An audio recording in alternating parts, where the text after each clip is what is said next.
Coming up next, The Crunch with Cam Slater. Conversations with a side of controversy.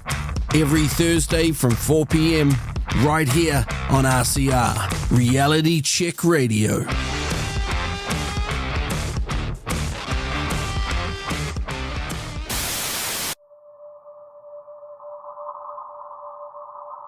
People are struggling to have conversations and connect with others that they don't completely agree with on every topic. And I think that's probably the biggest problem that we need to try and solve, is how after all this division and after all this separation do we end up bringing people together again, and what does unity really look like? New Zealand faces some pretty big issues. First one is COVID and the aftermath. There's no getting away from that. Second is racial division. It's been ginned up and it's dangerous. Another issue that maybe people haven't got their head around yet is digital currency. What form does that take? Is it programmable? Will it be used to manipulate behaviour and patterns of behaviour? Those questions need to be asked and answered. How can you have fair, open, democratic government by people who are appointed?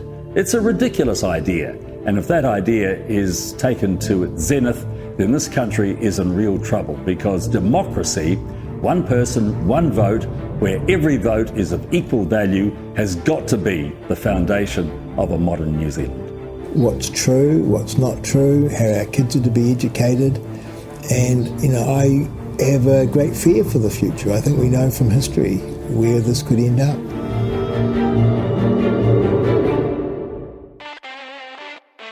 This is The Crunch with Cam Slater. Conversations with a side of controversy, right here on RCR.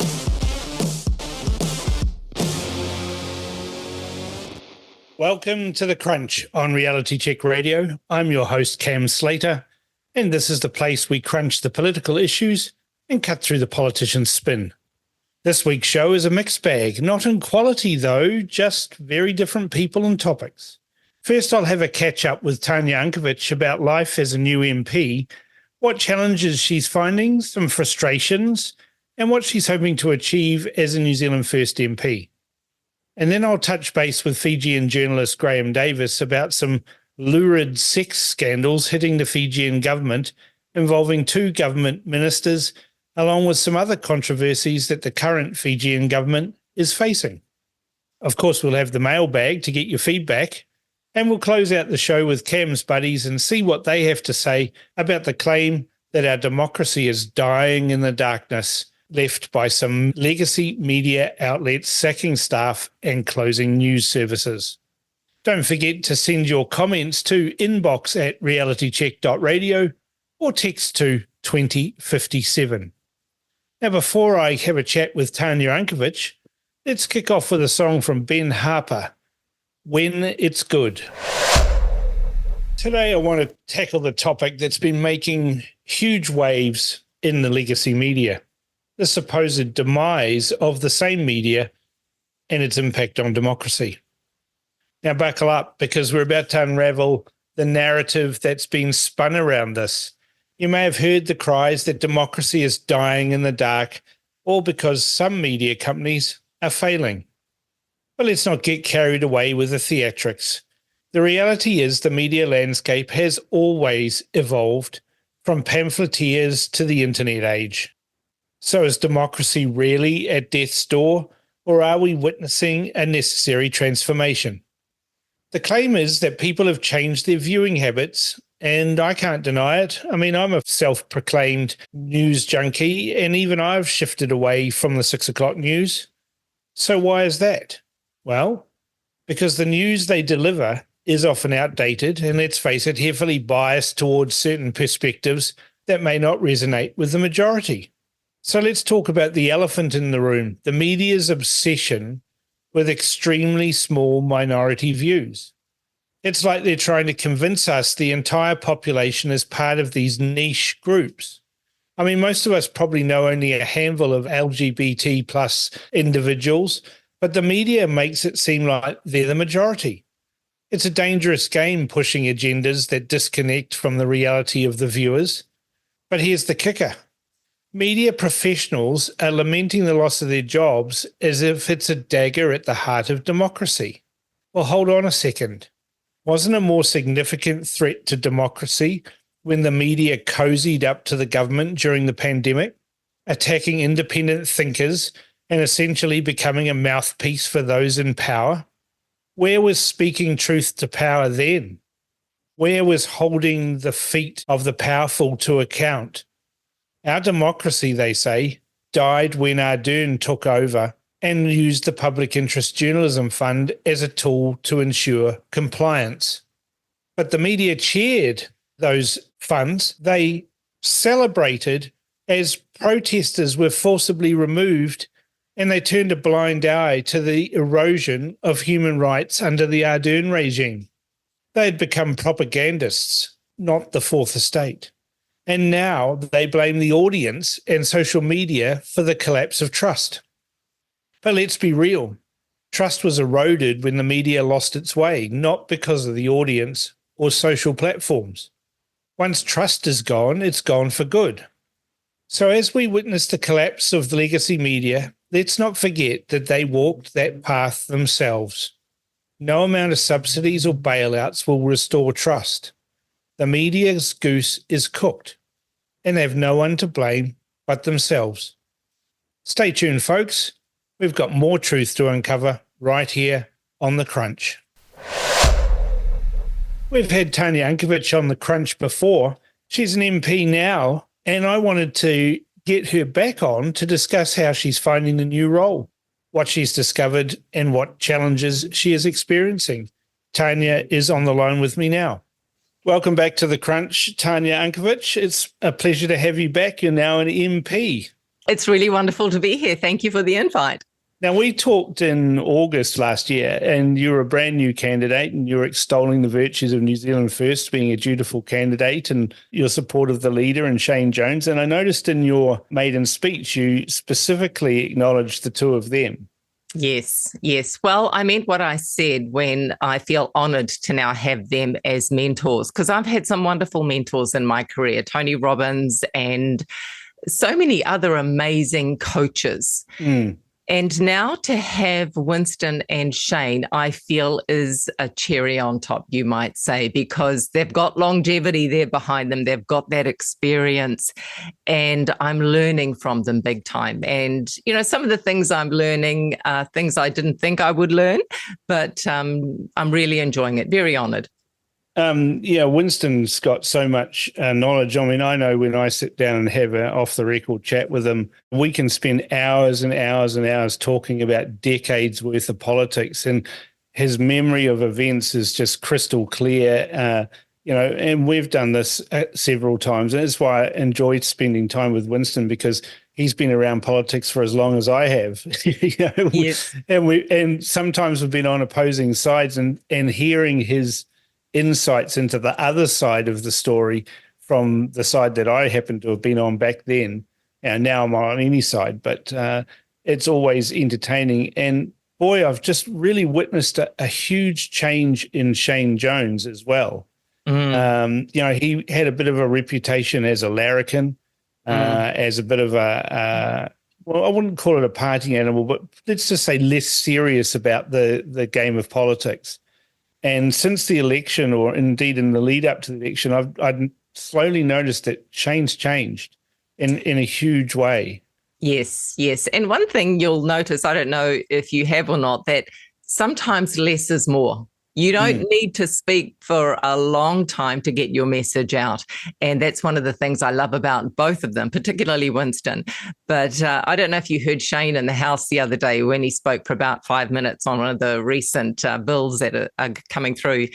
And, you know, I had to contain, I was sitting behind him. I had to contain myself. I just wanted to roar out loud with laughter, but I really had to contain myself because I knew the camera was there.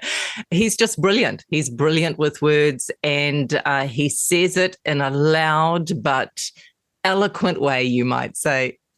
Well, that's the thing I like about Maori politicians, is they've learnt the art of oratory. And both Winston and Shane have an immense vocabulary.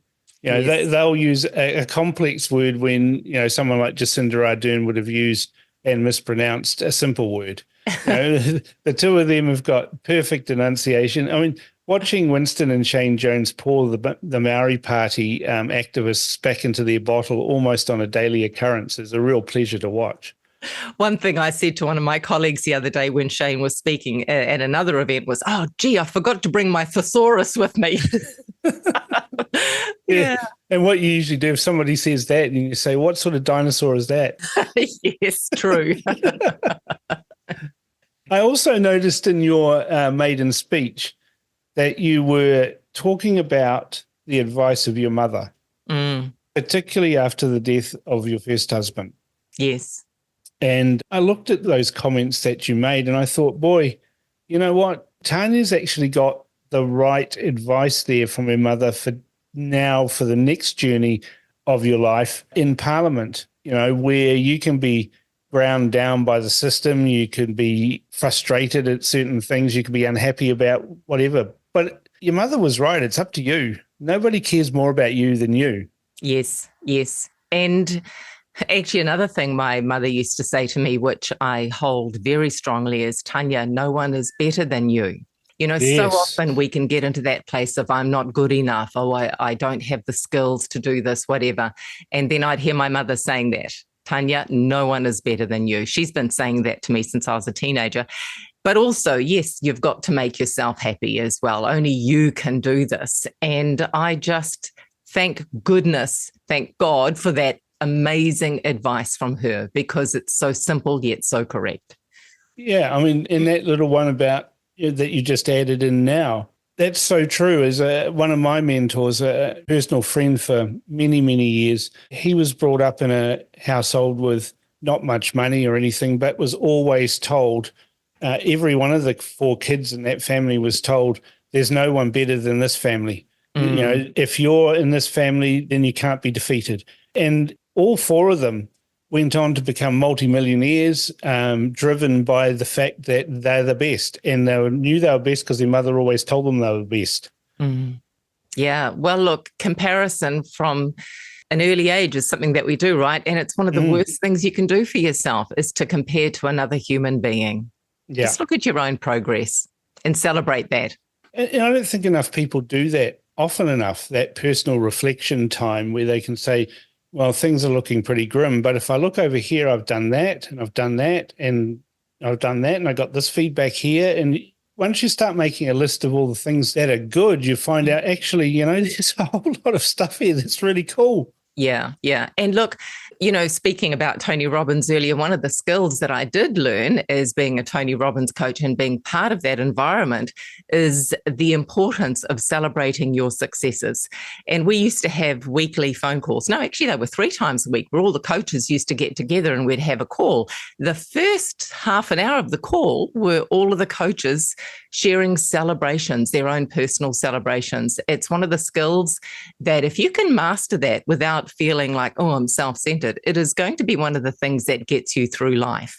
And write them down. I used to encourage my clients, write down all of the things that you feel proud of, when you showed up as a courageous person, when you cared for another human being, when you sat next to someone who was sick. Write them all down. And one day you will need them to go back and look at and go, gosh, I am okay. I am worthy.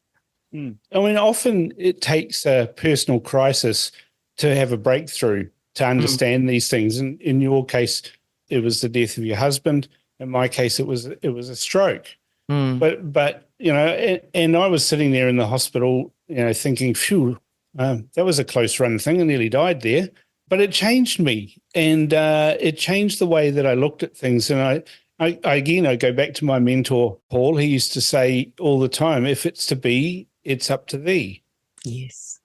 Right. And so I decided that I wanted to live and I wanted to change my life and I wanted to do a whole lot of things. But I had a few challenges, physically to get over to do that. But I've just single-mindedly set about doing that. And while you had Tony Robbins echoing in the back of your head, I had Brian Tracy echoing in the back of my head, right? Yes. Right? Because again, it was Paul. He said, Cam, if you want to be a salesman in my company, you're going to have to understand the psychology of selling. And so, I went out, I said, how do I do that? And I found out that you could buy some CDs, and they were really expensive back then, hundreds and if not thousands of dollars worth of CDs. But I did it. I bought them, played them in the car, and I was driving around, never had music on. I just brainwashed myself with the psychology of selling and became the number one salesperson in that organization for what I was selling. But, I get asked by politicians, right, what do I need to do to be a successful politician? I said, well, you need to learn to sell yourself. Yeah, one of the things I often say to people is they say to me, how are you going? Are you enjoying it? And Great. And even when you're not. The thing I come back and I say is, well, one thing I've learned is that you really do have to have a high level of emotional intelligence, a high EQ, in order to be in this environment. Well, in any environment, I feel, but boy, you really need it in this game. You've got to be on your game for that, because there's a multitude of emotions. It's frustration. The system is designed to frustrate you. It's not designed for quick decisions and things being made. And you may want to do something and be screaming to do something, but you feel like you can't do something because the system doesn't allow you to do that. How do you deal with those sorts of things? Well, I've learned now that, if I go back to the Tony Robbins thing, we are really trained on how to focus on an outcome, help your client focus on that outcome and what is the most effective and efficient and fastest way to get there, right? So for me, it's about results, quick results. I've learned that, hey, Tan, things aren't going to happen as fast as you would like them to. So that is most definitely a big lesson. Nothing wrong with not focusing on the outcome, but just accept that the journey there may take a little bit longer. So there's one thing.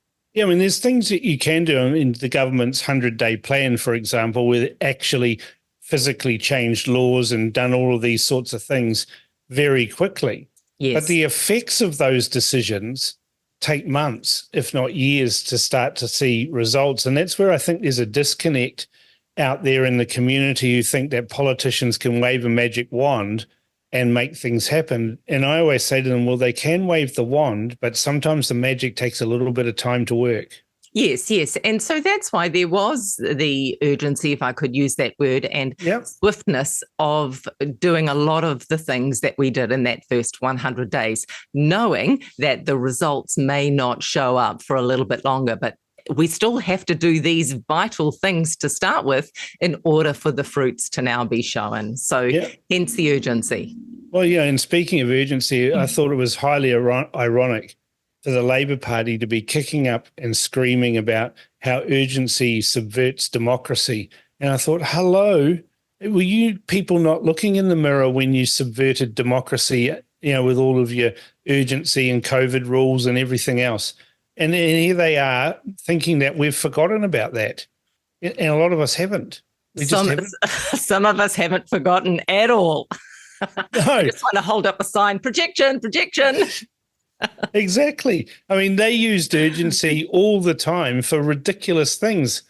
The urgency that's been used in the last 100 days, there's some marginal calls on that, but they're things that you were promised to deliver. So you deliver them. We had to do it. And look, we had a few things, interrupt us along the way. We had a lot of maiden speeches in that first 100 days. Of course, Efeso's passing, which was such an awful, sad thing. We wanted to respect that and that. So there were a lot of things that happened. Hence, it was busy in the end. Now, you're on a couple of select committees, aren't you? Yes. Science and technology, or whatever the full. Economic development. Economic development, yes. Science and innovation, and social services and community. You couldn't get two different things, but they're kind of connected, aren't they? Well, they are, but also I'm an accountant by trade, remember? That's my background, commerce. So I love economic development for that reason, because we're just doing some of the reviews of organizations, and my background is audit. So I'm really enjoying that. And of course, the social services side of things, I trained to be a therapist in my mid-30s and life coach, so I've got this real love of helping humanity in that area, and my love of mental health and that sort of thing. So very different, but for me, I'm really enjoying that difference. Having a business background, having an accountancy background, better than most people, that what gets measured gets done. Yes.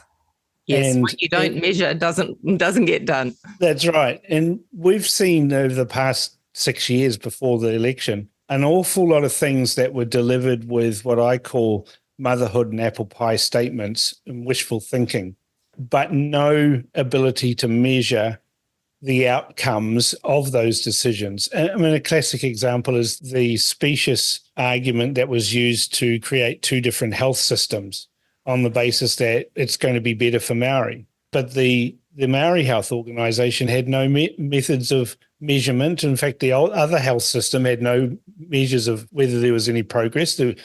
Famously, Bill English was criticised for bringing in measures to see how long people had been in the emergency department before being seen to. Mm-hmm. Labor abolished all of those things, and of course, waiting lists blew out accordingly. So do you see it?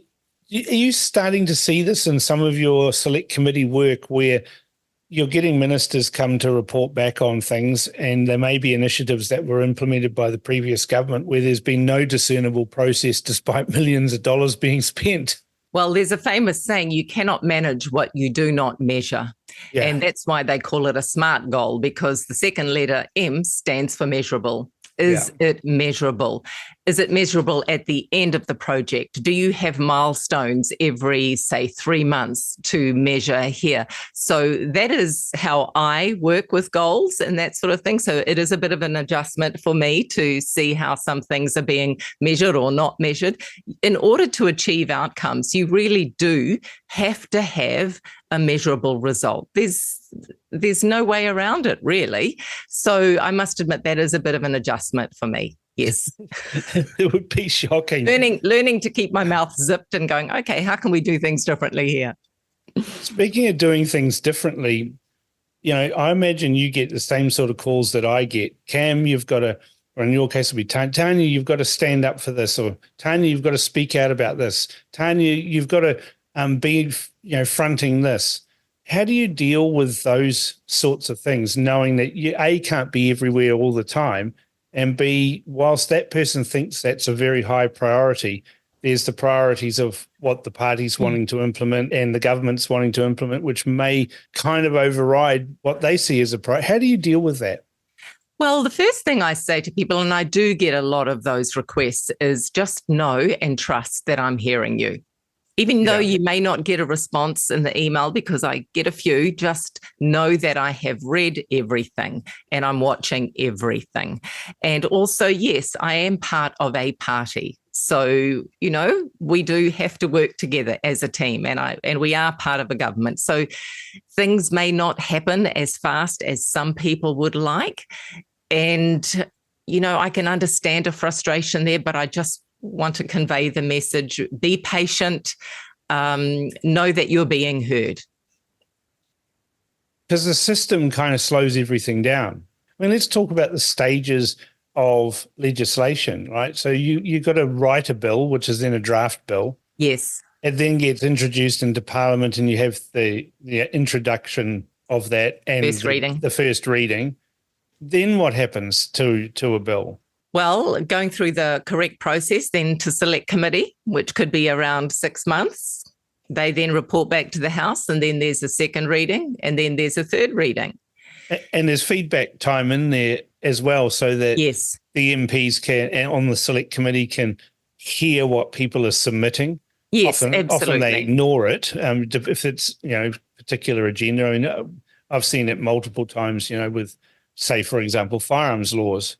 There's like thousands of submissions that are opposing the bill, but the government passes it anyway. Right. Is it a waste of time for those people to present to the select committee or give submissions to the select committee? Oh, no, I wouldn't say it's a waste of time, because, we get them, and I get them all printed out personally, and I read them. Yeah, for sure. Those of us on the committee, we do take the time to ensure that everything is read and noted, and people can come and do oral submissions as well. So obviously they're listened to. So nothing is a waste of time. No. So, but all of this is all controlled by the rules of Parliament, by the order paper. And if something's an important bill, then it'll go through a little bit quicker than something that's, fixing up a mistake from some legislation from 30 years ago or something like that. There's not a sense of urgency to repair that, is there? Well, it depends on what it is. And, know that this is all big learning for me as well. This first year is a great big learning curve for me, going, oh, wow, is this how this happens? And, sitting in the house and watching it happen. And that's why I'm often in the house. May not need to be, but I often go and sit in there just to watch and observe, because it's the best way to learn how the system works and how the process works. And it doesn't always go as fast as Tanya would like it to, but that's just the way it is. I'm one of these boom, boom, boom, let's get things done quickly. And so big lessons for me. Yeah, there are other ways too, apart from, legislation and things like that people can feel they've been heard as well. But we saw famously thousands of Kiwis turn up to Parliament to want to be heard. And every single MP that was in that house and the media sat back and said, well, we don't want to hear you. That was a moment in history, wasn't it? And it's still glossed over. It's glossed over by the media for whatever reason. Some might say that they're corrupted by the Public Interest Journalism Fund, or that they were all fully on board with what the regime was doing at that time. But either way, those people were not heard then at that time. It's important that the people of New Zealand are heard, and that's why I was really proud to be able to go on the steps last week with Winston, and I'm proud to go on the steps, I think it's next week actually, during my dinner time, to hear again people who are coming and to bring light to some things that many may not know about, So I think it's important that all New Zealanders are heard. And it's important for MPs to show that they are actually listening and not standing there like elites basically saying, well, look at the riffraffs turned up, or send in the stormtroopers and clear them away. Well, that's one of the reasons I just love New Zealand First, and I love our leaders, because they really do believe we must put all New Zealanders first. What's the biggest frustration that you've felt since coming into Parliament? I don't know if it's frustration. It's more, I'll use the word, a bit of a challenge, is the midnight finishes. Yeah, I won't deny in admitting that, gosh, I'm an early bird. And no matter what time I go to bed, I get up early. So that has been a real adjustment for me, staying up till 10, midnight, and then waking up, say, at 4 the next morning, and then having to do another 10 o'clock finish, or a 6 p.m., whatever that is. So that's been tough for me, and I'm getting used to it. And the sitting, the sitting has been something I'm not used to. I live in a home that's got 3 sets of stairs, so I'm always moving up and down stairs. So that physical side of things has been probably my personal biggest challenge. So the word's not frustration. Let me think. I can't say that anything has frustrated me, truthfully. I've gone in with such an open mind because it's so new. And I know the importance of the art of acceptance. Okay, Tan, today's going to be a tough day maybe because it's going to finish at midnight. Accept it. Just accept it. And that's helped me. Just take one day at a time, Tan, this week, one day at a time, and accept that at times you're going to feel discomfort. Just sit with the discomfort, and then you'll wake up tomorrow fresh, So that's how I've kind of lived. But I can't say that the word frustration has been there. Yeah. The feedback I get from a lot of new MPs when they get in there, and I've warned them about it, they've kind of forgotten it because they've just focused on getting into Parliament or whatever. But I always say to them, when you get in there, you better have learned how to read fast, because you're never going to read more than you have in your life than when you're in Parliament. Yeah. Yeah, I agree, actually. I agree. So I've learned to really just focus on some of the paragraphs, I've learned, I don't know if the word speed read, but to really pull out the important stuff. It's all important, but you have to find a way to get through all of that paperwork. Yeah, and that is the feedback that I get from a lot of people. They're going, oh my God, I didn't realize how much reading I was going to have to do. And you look at some of the MPs that are there and you're thinking, you really haven't even read a book, have you? And now you're having to read legislation and, all of this correspondence, and everything's in writing everywhere you go. Yeah. If you're a minister, the requirements for reading are even higher. Yes. There's briefing papers, and a lot of people don't understand this. They think that cabinet sits around and has cups of tea and, does whatever they think cabinet does. What they don't realise is that every weekend cabinet ministers get a box delivered full of briefing papers, which they need to read before they go to cabinet on Monday, so that they can, have a sensible discussion. And it's the same for MPs and select committees. There's an awful lot of reading that needs to be done. Yes. And for you, that would be easy because, with a background in business and being an auditor and you're always reading numbers and all of those sorts of things. But I could see other MPs would really struggle with this. And funny you should say that, because I really do believe my past career as an auditor really helps me with the reading and the numbers, because I kind of know where to go and what to look for. And I do believe that helps me. But I won't deny that, I sometimes, when is it on a Tuesday, I might come in and there's my big blue bag and it's really thick, and underneath it there's all these papers, and I go, holy smoke, how am I going to get through that by Wednesday morning? There is a lot of reading for sure.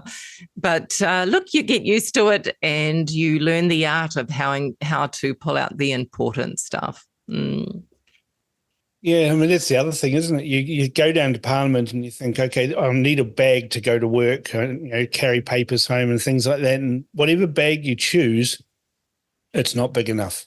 Oh, for sure. And I'm noticing I'm getting a really sore neck from carrying the heavy bag with all the papers. Yeah, what you should do is get one of those cabin bags with the wheels and the little trolley thing, right? Yes, I know some lawyers that do that. They got fancier ones, obviously, but that way you don't need to carry it, but you are dragging it. Absolutely, yeah, absolutely. So you're learning the tricks. I'm learning all the tricks. Yeah, well, there's a lot to learn. It can be overwhelming for new MPs. This is why I always say we really shouldn't have any MPs that are in Parliament who are under 40, because they kind of haven't learned a lot of life tricks before 40. You really do need to have a very resilient mind. I do really believe that. And you've got to take care of yourself. You've got to physically and emotionally take care of yourself. And in the short time that I've been in Parliament, I am learning how to take care of myself physically. And I watch what I eat. I make sure I get to the gym. I really take care of myself, because, what we put into our body is going to be how we are going to function. And you need to be alert physically and mentally. You need to be alert. I'm very lucky. My husband is so supportive and he'll listen to me on those days when I'm feeling tired. I've got some good support networks. You really do need to take care of yourself in order to function well, for sure. Yeah, I was talking to somebody the other day and they said blokes suffer through this sort of trauma. I mean, it kind of is traumatic. All of a sudden you're chucked in the deep end and you're expected to have all of these answers and think things through. We're talking about how you let off steam or how you cope with pressure and things like that. And I was reminded of a scene in the movie Fury with Brad Pitt in it. And, he's a hard-bitten commander of a tank and he's killing Germans and all of these sort of, and there's one moment there where he gets told about somebody dying and he kind of just sort of wavers and then he walks off between the two trucks and then just sort of ducks down, has a little moment, sheds a few tears, then stands up, he's got his game face back on and then he's back at it. And I think, sometimes you need to have those little breaks. You might have a little tear come out or whatever. Just have that little moment, get your game face back on and then go back into it. 100%. And that's practice the pause, I call it. And whatever you do in that pause, whether it be 5 minutes of breathing, that's probably the best thing you can do actually, is just watch your breathing, move your body. Get up and go to the bathroom if that's all it takes. Just move your body in some way, even if it's just for 5 minutes. Even if we've only got an hour for a dinner break during urgency, I will use that hour maybe to walk back to my hotel. I'll do a few press-ups, move my body in some way, and even if it's just for 15 minutes doing that, and then I walk back and I feel very different. So there are many things you can do. You've just got to do it. Actually, you've just got to do it. I notice I'm going to church more. And it's not a bad thing. It's not a bad thing. Church more. Love going to my midday mass, just local here in Remuera, and things like that bring me peace. So you've got to bring everything to be at the top of your game. It's funny that you say it brings you peace, because I've found that in the past year, with, significant challenges that I'm facing, that everyone looks at me, on billboards, on the back of buses, there's Cam soldiering on, and they don't see the personal stuff in the background. And I've found just going on Saturday morning to church, that hour or hour and a half, 2 hours at church, does bring a sense of peace, a sense of calm. It's like the eye of a storm. You're in somewhere where this isn't going to hurt me. Everything that can all wait. When I can get out of here in 2 hours, I can then get back to it, but I'll have this little peaceful haven. Yeah. And then the trick is to do that every day in your own space at home, even if it's for 5 minutes. Yeah, it could be a power nap, could be meditation. It could be, like you said, some press-ups or sit-ups or something like that. Even 10 minutes on a treadmill. It's 100. It's different. You're getting out of your head all of the stuff that's been weighing you down and just freeing your body up. Yeah. So it's good to hear that you're doing those sorts of things. But again, it's your mother's advice in there. You've got this little voice in the back of your mind, and you can literally hear your mother speaking, can't you? Oh, come on, Tony, you need to look after yourself now. Yes, for sure. And, I know that they would be so happy that I'm doing this at this stage of my life. And I believe I've got a couple of angels looking over me. And that gives me a bit more of a why, on those days where you feel fatigued, I go, I've got someone looking over me, and I just go, get up and just do it. Do you ever wonder, I mean, I do, but do you sit there wondering, thinking about people who don't have a faith or a belief, how they cope with things? Well, I don't know personally. Well, I do know how a lot of people have coped that don't have a faith, because I've coached them, and people often turn to food, alcohol, drugs. That's how they numb themselves. That's how they soothe themselves from the pain. So I have seen a difference. And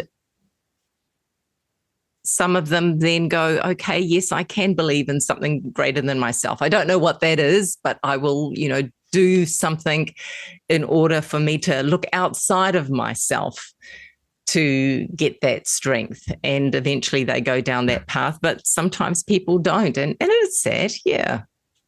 I always explain to people that are, that I'm talking to or counselling or helping through their particular pain, that whilst they might not be at the same level that I'm at with, faith or anything like that, I explain to them about Pascal's wager.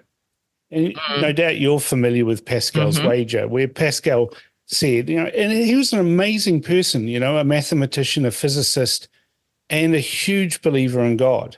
And he says that it's better to believe in something, even if it's not true, right? And you die and you find out it's not true. It doesn't matter, because your life was better by believing in something than believing in nothing. And it's those little tricks, I think. I mean, tricks is probably the wrong word. Little techniques like that that can help you get through. And I try to explain to people, like, okay, you might not want to come to church, but have you considered this? And when you explain to them Pascal's wager, and you say, what have you got to lose? It's like, you can't win a lottery if you don't buy a ticket. And Pascal's wager is saying, buy the ticket. Yes. Just buy the ticket, because you've got better prospects opened up to you. So I find that a powerful way of explaining faith to some people. Yeah. When they're stuck. When people often ask me the question about politics and my faith, and I say to them, well, I pray about everything. And I said, okay, Lord, if you want me in Parliament, then I trust that I will be placed there. Yeah. And show me the way. Show me the way. And then when I was there, I went, okay, you want me here? Keep showing me why. And that is my constant prayer. Keep showing me why and giving me the strength. And that helps me a lot. Well, there's that old saying, isn't it? Seek and you shall find. Yeah, absolutely. And if you're not seeking, if you're not finding the things, show me why I should be here. If you're looking for the reasons why you should be there, you'll find them. Yeah. And that's, in answering some of your questions earlier about, dealing in Parliament, that's why I suppose I'm surprisingly coping very well and enjoying it.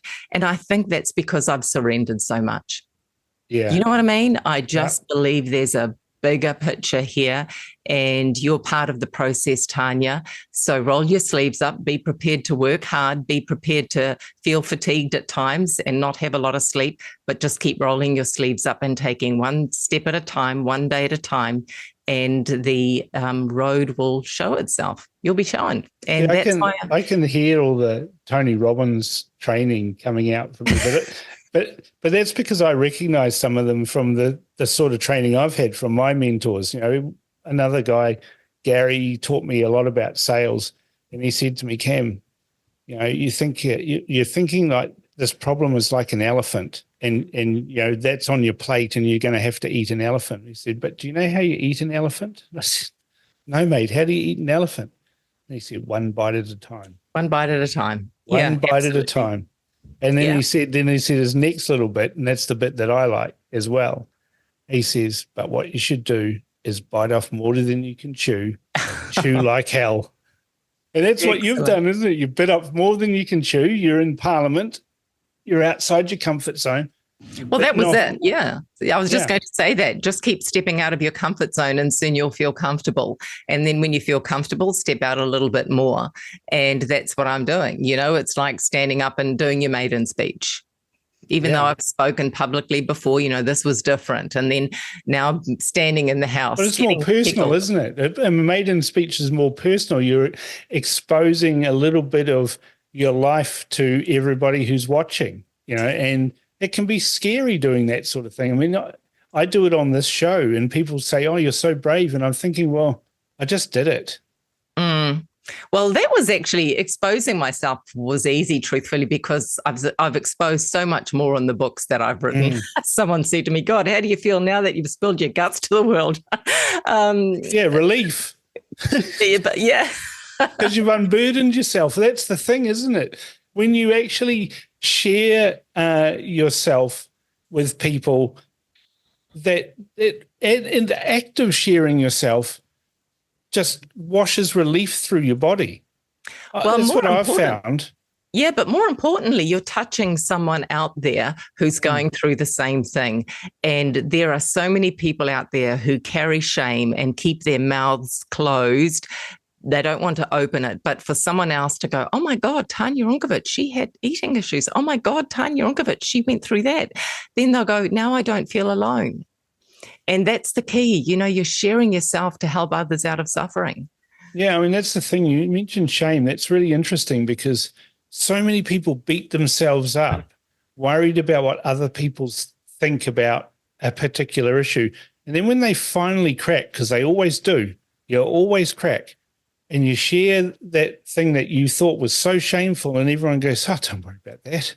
I know, nothing. Yeah, that's right. And that's where that whole comparison thing is that we talked about earlier on the call, Yeah. You've just got to stop doing it. You do. And we're going to have to stop talking because otherwise we go all over the place, you and I, don't we? Well, that's what I like doing because, people say to me, how do you prepare for an interview? I said, well, I usually read a couple of things, but I just have a conversation. Yes. And in having that conversation, I discover more about the person than if we had a prescriptive method of doing something. And that's what Reality Check Radio is all about. It's about having conversations, courageous or otherwise. Yeah. They're conversations that can be had. We're sharing information, mutually. You're sharing, I'm sharing. The listeners can hear that. And then they can, exactly like you say, they can think, oh, hell. Well, my problems aren't that bad. Tanya Unkovich had that or Cam had that. Well, if they can get through it, then I can. And I kind of treat my radio show as a little bit of therapy for myself as well. Well, it's, people are seeing the human behind the politician. People are seeing the human behind the radio announcer. And if I was to just rewind back a little bit on our conversation earlier, you talked about when you had a stroke. And then you said, and I decided. And that was a very key thing that you said today. You made a decision. And that's what we all need to do. Make a decision on what you want for your life and who you want to be, and then just do it. Just do it. Yeah. Just do it. And that is the key thing. You have to make a decision. And fear, right, or shame or whatever is holding you back from making a decision pauses everything for that person until they can make a decision. Yeah. But what they don't realize is they're not making a decision, they're making a decision. Yeah. Make a decision. It might not be so great. We'll make another decision. Make another one. Yeah. Yeah, that didn't work out so well. I better revisit that and make another decision. Yeah, don't waste another precious day of your life. Make a decision today. There you go, Cam. What a great way to end our call. Yes, it's a fantastic way. And Tanya, thank you so much for coming back on the show, and I'm sure you'll be back frequently this year. Oh, my pleasure. It's always a pleasure chatting to you, Cam. No worries. Thank you, Tanya. I really think Tanya is adding a brilliant and refreshing dimension to Parliament, and I believe that she'll be a huge asset to our Parliament. She seems very well grounded, and I just love the advice of her dear mum. Tell me your thoughts on what Tanya Unkovich had to say by emailing inbox@realitycheck.radio or text to 2057. This is The Crunch with Cam Slater. Conversations with a side of controversy, right here on RCR.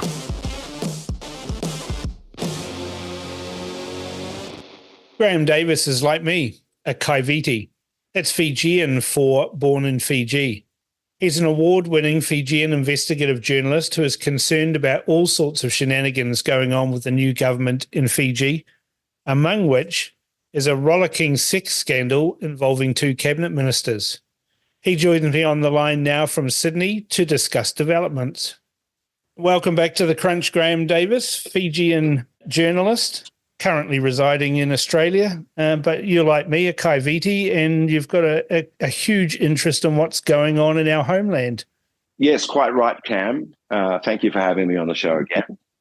Yes, and very interesting times in our country of birth, our homeland, so to speak. Well, let me lead you into it.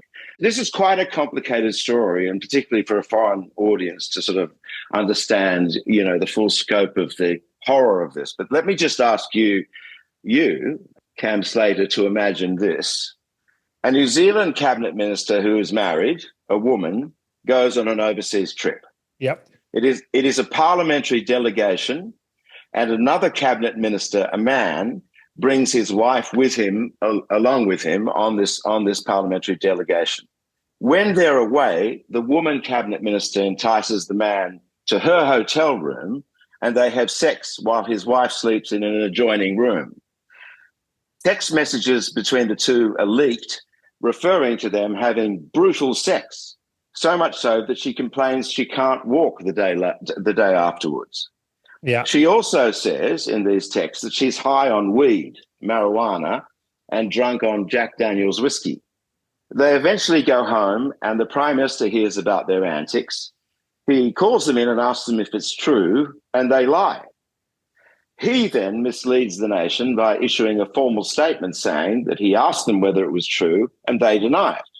And he asked the public to stop spreading rumours about what's going on.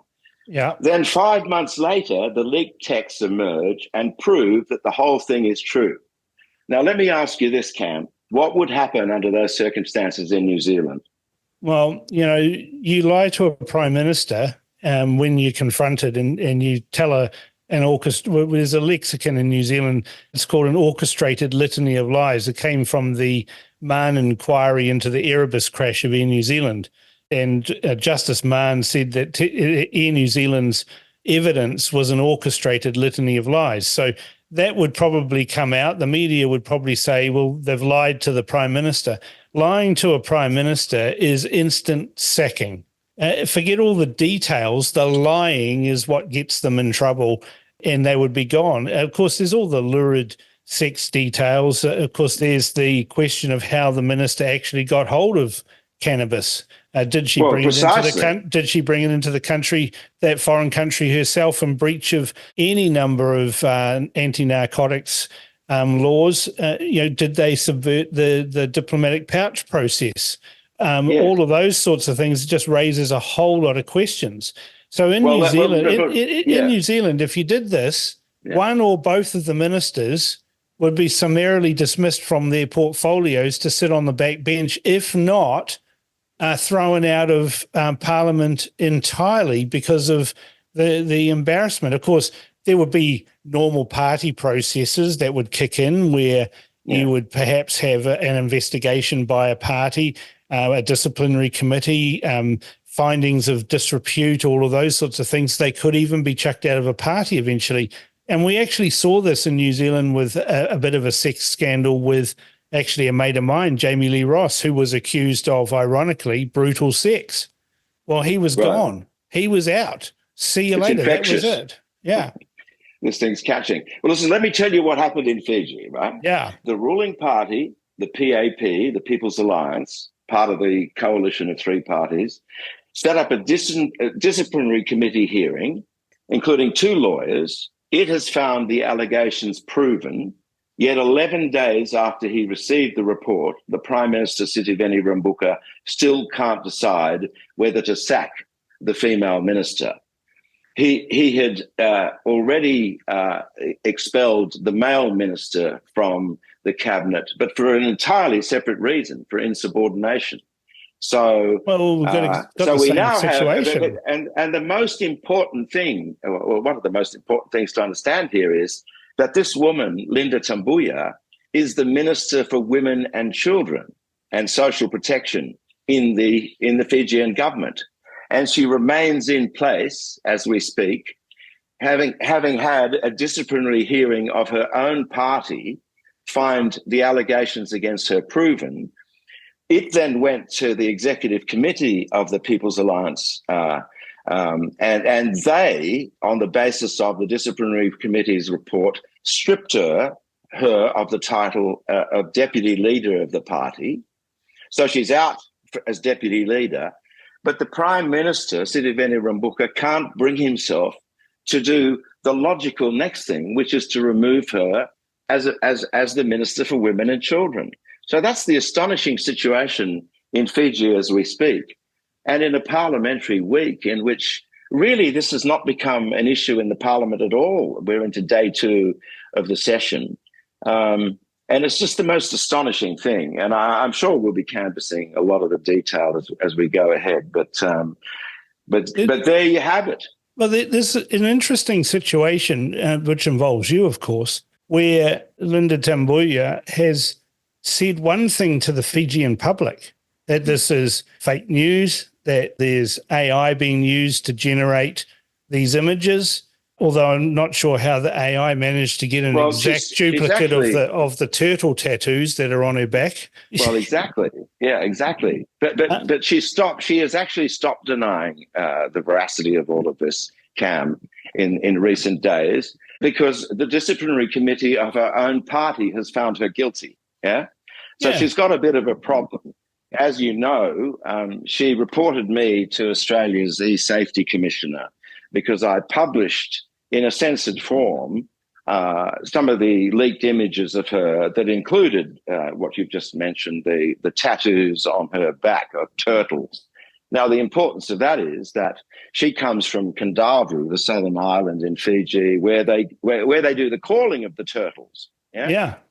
So that explains why there's turtles on her back. Now, I've had sort of wags say to me, call on her to show us her tats, which would have established the veracity of these photographs once and for all. Of course, this was ignored, but the disciplinary committee spent 2 weeks or so forensically going through the evidence against her. which by the way, included correspondence to me by the E-Safety Commissioner in Australia saying, not that the images that I had used or published were fake, but that I didn't have her consent to use them. Now, this was a very powerful piece of hard evidence that when she went to the E-Safety Commissioner to make a complaint about me, it wasn't to say he's publishing these images of me that are false. She went to them saying, I haven't given my consent for him to use these. And Australia has very, very sort of tough online safety laws, and I fell foul of that. Now, on pain of $156,000 in fines, I removed the offending images, and I was happy to do so because that's the law. But essentially, these are laws that are designed to sort of curb or prevent revenge porn. People putting up pictures of their former spouses or girlfriends or whatever. And of course, in my case, or in relation to what I was publishing on my, it was news. It was news. Yeah, it was in the public interest that people understood exactly what all this was. But in any way, nonetheless, I got caught up in this Australian dragnet, and those pictures, I've had to obviously delete. At the same time, she complained to Facebook about me, and I got kicked off Facebook altogether. I had more than 30,000 followers from my Grub Sheet Facebook page. She complained to Meta, the owners of Facebook, and I was kicked off. So fortunately, I had my website, which I'd sort of deactivated to some extent because there's more than 500,000 Facebook accounts in Fiji. So that was the way to get the mass audience. Yeah, it's how everything's communicated, and Fiji is using Facebook. Yeah. Well, I'm off Facebook now. I'm gone. Now, and this person has actually done me quite a bit of damage, but of course it's come back. It's rebounded on her because the allegations that I had made, which were first made by a guy called Victor Lyle, who's a journalist and an academic at Oxford University in Britain, have been found to have been true by the ruling party's disciplinary committee. And of course, there's a certain irony about this, and it speaks volumes for the Fijian media, and I guess the Pacific media generally, that it took a guy who lives 16,000 kilometres away from Fiji in Oxford, England, to break the story, and little old me sitting in Sydney, doing what I do. But because the mainstream media in Fiji completely ignored this story until the People's Alliance disciplinary committee established that it was proven. They were running the lines that this was AI. Well, they were, in fact, yes, they were running the line that this was fake and generated by AI, which was Linda Tambuya's version of what had happened. Yeah. But worse than that, they were actually manipulating the news. The Fiji Times, which is the traditional newspaper of record in Fiji since 1869, was running the line that I had sort of falsely sort of put up these images, and particularly honing in on one image in particular that they reported was old, and made a big song and dance about how I'd been reported by Linda Tambuya to the Fiji police. Now, the Fiji police have conducted an investigation into me. That's my understanding. But of course, now that the allegations have been proven, I mean, Linda Tambuya is obviously exposed to the prospect of, prosecution for wasting police time. So it's going to be interesting to see what happens. But of course, we're all just waiting to see what the Prime Minister, Sitiveni Rabuka, is going to do. Now, he seems to be totally and utterly in a state of seizure, indecision. He just doesn't know. He doesn't seem to know what to do now, which has led to all sorts of speculation. In the bunker, Linda Tambuya, metaphorically, yeah. Yeah, but she may be blackmailing him, yeah? Because there was a very senior person in the government told me, or a person close to the top of the government told me a few days ago that she and her lover boy, Asaria Ndrondro, were planning a motion of no confidence in the parliament, which would bring down the government and hand power back to the former Fiji First government. This is Frank Bainimarama and Aya Said Qayyum's party, Now, whether or not that's true, we haven't, obviously we can't establish. But something is preventing Sitiveni Rambuka from making the hard decision to sack her as a minister. Yeah. Yeah, I mean, I could play devil's advocate here a little bit, Graham, and say, look, he's got a 1-seat majority. If he's already got that sort of kind of disappeared with one minister being sacked who would, could withdraw the vote from the whip if he decided to do that.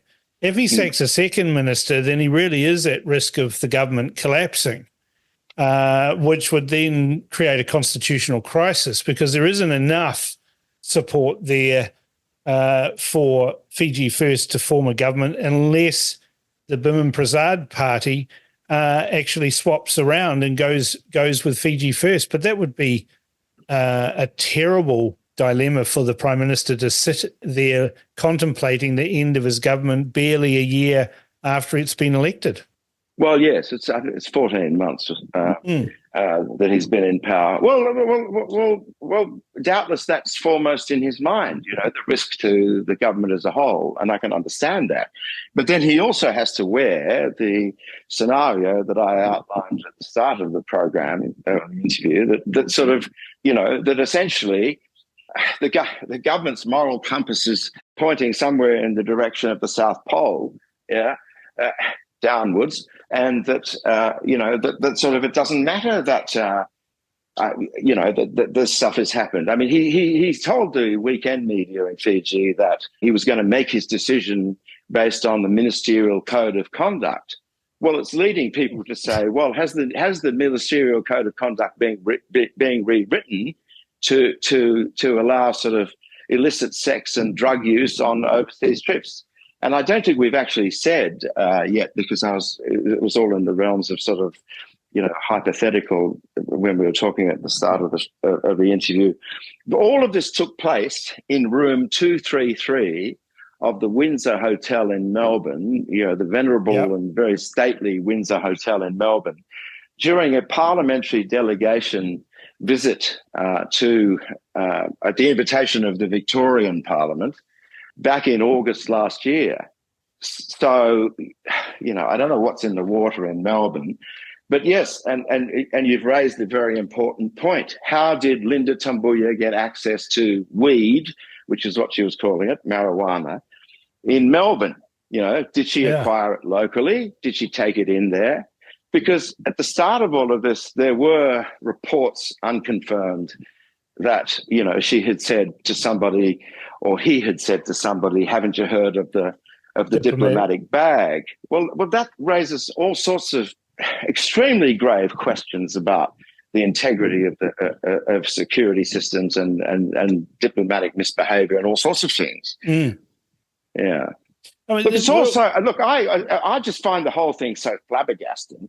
I've been a journalist for sort of half a century, last year, and I'm just gobsmacked by the whole damn thing. Well, that's the thing, though, isn't it, Graham? Is that the slur that Linda Tambuya has put on you is the same slur that Frank Bainimarama and the former Attorney General would say, that you were just a blogger sitting in your shorts in Sydney making stuff up. But you're not a blogger, are you? I mean, I've even had that allegation put to me by someone who's very close to Rambuka, to the current Prime Minister. Said, I need to talk to you about what this blogger in Sydney is doing. I said, do you mean Graham Davis? And he said, yes, that's his name. I said, he's no blogger. He's an award-winning journalist and a Fiji, born in Fiji, a Fijian citizen. And he is very concerned about the country of his birth, as am I. And you can't call me a blogger either. I'm a recognised journalist that's won awards, not as prestigious as your awards, but awards nonetheless. Well, look, that's a smear that they put on you to try and dismiss the seriousness of the allegations. That's something you and perhaps Victor Lal have made up, but you haven't made it up. We haven't. You've got the documents, you've got the copies of everything, and it's news. And it almost. Well, here's the irony, Cam. I first got fed the images, the turtle, Yeah. the titties, the whole thing last October. And I was on good terms with Linda Tambuya back then. So I wrote to her saying, look, I have been sent images of you that clearly must be artificial. Yeah. Yeah. And just letting you know that this has happened. And I feel very sorry because this is very inappropriate. And let's hope these misogynists get their comeuppance. And I thought at the time it was very odd that she sent me back a one-line message saying, thank you for your blessing, Graham. No indignation or claim then that the images were fake. Oh, yes, it's outrageous. And I thought that was terrible. Exactly. None of that. Because she knew they were real. Yeah, exactly. And of course, I sort of find that quite astonishing, really. I mean, we do have a history in that before the last election, she asked me to be her personal PR advisor, because I had been, for 6 years under the Bainimarama government, the Bainimarama government's principal comms advisor, and so she wanted me to work for her with an explicit view to eventually becoming Prime Minister. Yeah? So she is seeing the prize of the Prime Ministership, which she craves, and she had been really one of the two front runners to succeed Siti Venerambukka, the other being a guy called Manoa Kamikameda.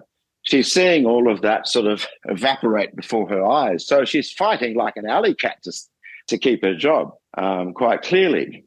Yeah, but the problem for her is that public opinion has turned on her. That's the social media has turned. Once the truth gets out there, public opinion changes. But it kind of reminds me, looking at the Fiji media and their missing in action, their behaviour suggests that this is a case, like the famous paraphrased quote that news is what somebody does not want you to print and all the rest is advertising. And this is a classic case of that. We've got some news here that in Australia or New Zealand or Canada or the UK, indeed in the United States, would cost a minister or a senior government official their job. Yeah. And all you've got really is, the traditional Fijian whispering, the coconut wireless, as it's affectionately called, spreading information faster than the news media can because they're not even trying to spread information. Well, they're that's trying to suppress information. And the other thing, as you know, there's all these very complex family relationships in Fiji. Oh, yes. A lot of people are related to each other, and you find this all the time. And of course, there's a huge and massive complex web of relationships of the you scratch my back, I'll scratch your back party. So in the case of the Fiji Times, the oldest newspaper in Fiji, it has been demonstrably supportive of Linda Tambuya in that it's completely ignored the story or twisted it. And even now, when the disciplinary committee has found against her, is giving it very half-hearted coverage. Whereas to its credit, the Fiji Sun, which was always accused of being rabidly pro-Frank Bainimarama during the Fiji first years, has started to take up the cudgels and sort of do its job as the watchdog. And in fact, for the second time in a week today, the Fiji Sun has an editorial calling on the Prime Minister to finally make a decision in relation to Linda Tambuya's, hold over the Ministry of Women and Children. But of course, it said last week that she was a straight-faced liar and called for her removal, and the Prime Minister did nothing about that. Now, this is the difference between the mainstream media and especially the two newspapers in Sydney and Victor Lal and me offshore as kind of, with our websites, is that, of course, they're traditional newspapers which are passed from person to person, so that the circulation figures of those papers don't reflect the actual readership, because as soon as somebody stops reading the paper, it's handed to the next person. So it's extremely critical that the mainstream media in countries like Fiji do their jobs properly. And the irony of all of this is that the new government came into power in December 2022, promising they lifted what was always called the draconian media laws of the previous government, And there is total media freedom in Fiji, ostensibly. But total media freedom in Fiji has been replaced by this appalling self-censorship. Or, many suspect. I've seen it in person because, in the 2014 election, I came up to cover that.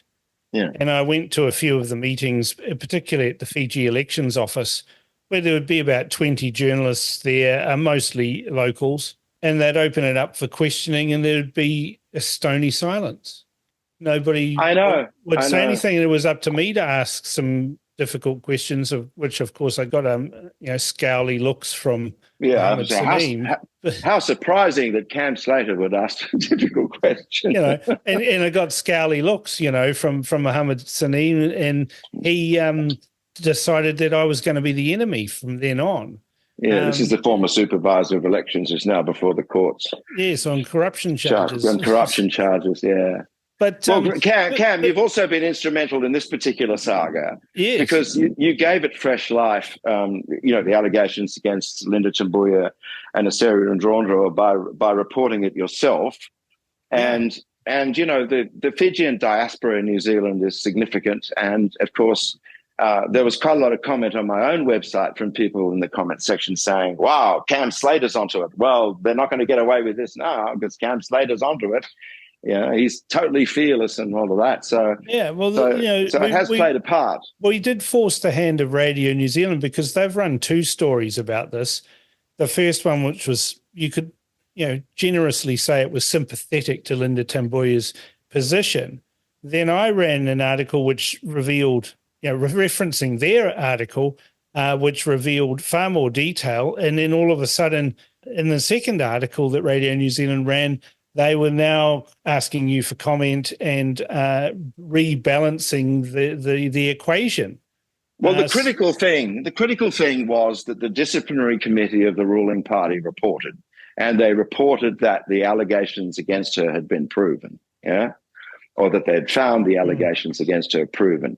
Of course, that transformed the attitude of the international media, which had been very skeptical about the claims that Victor Lal and I were making.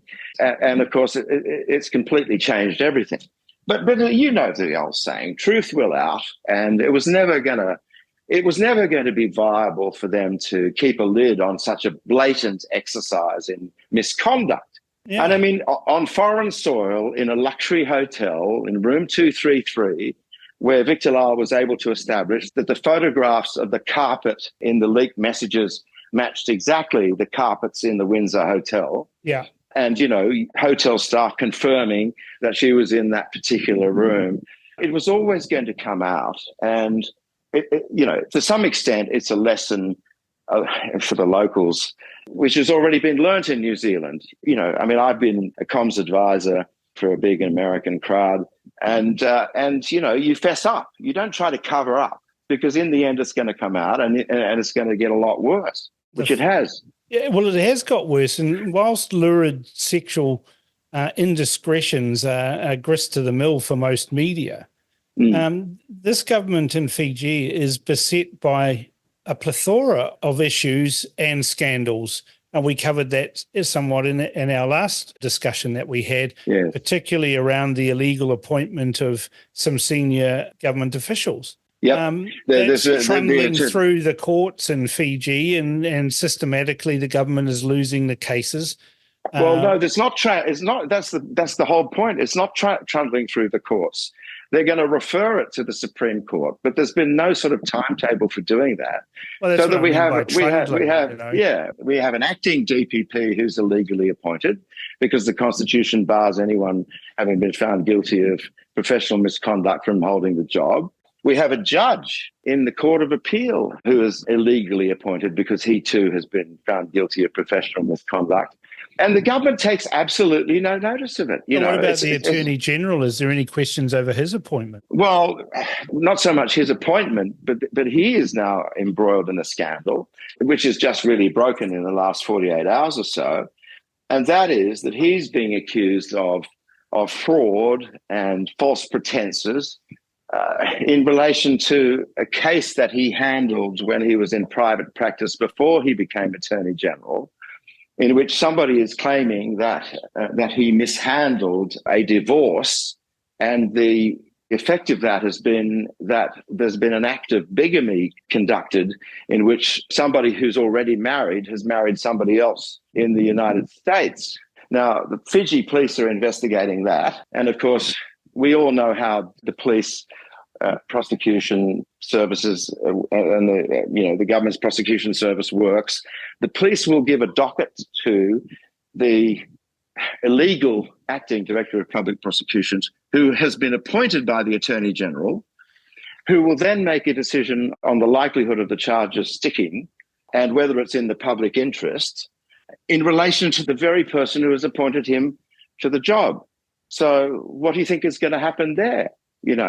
It's just this sort of web of interrelated parties scratching each other's back.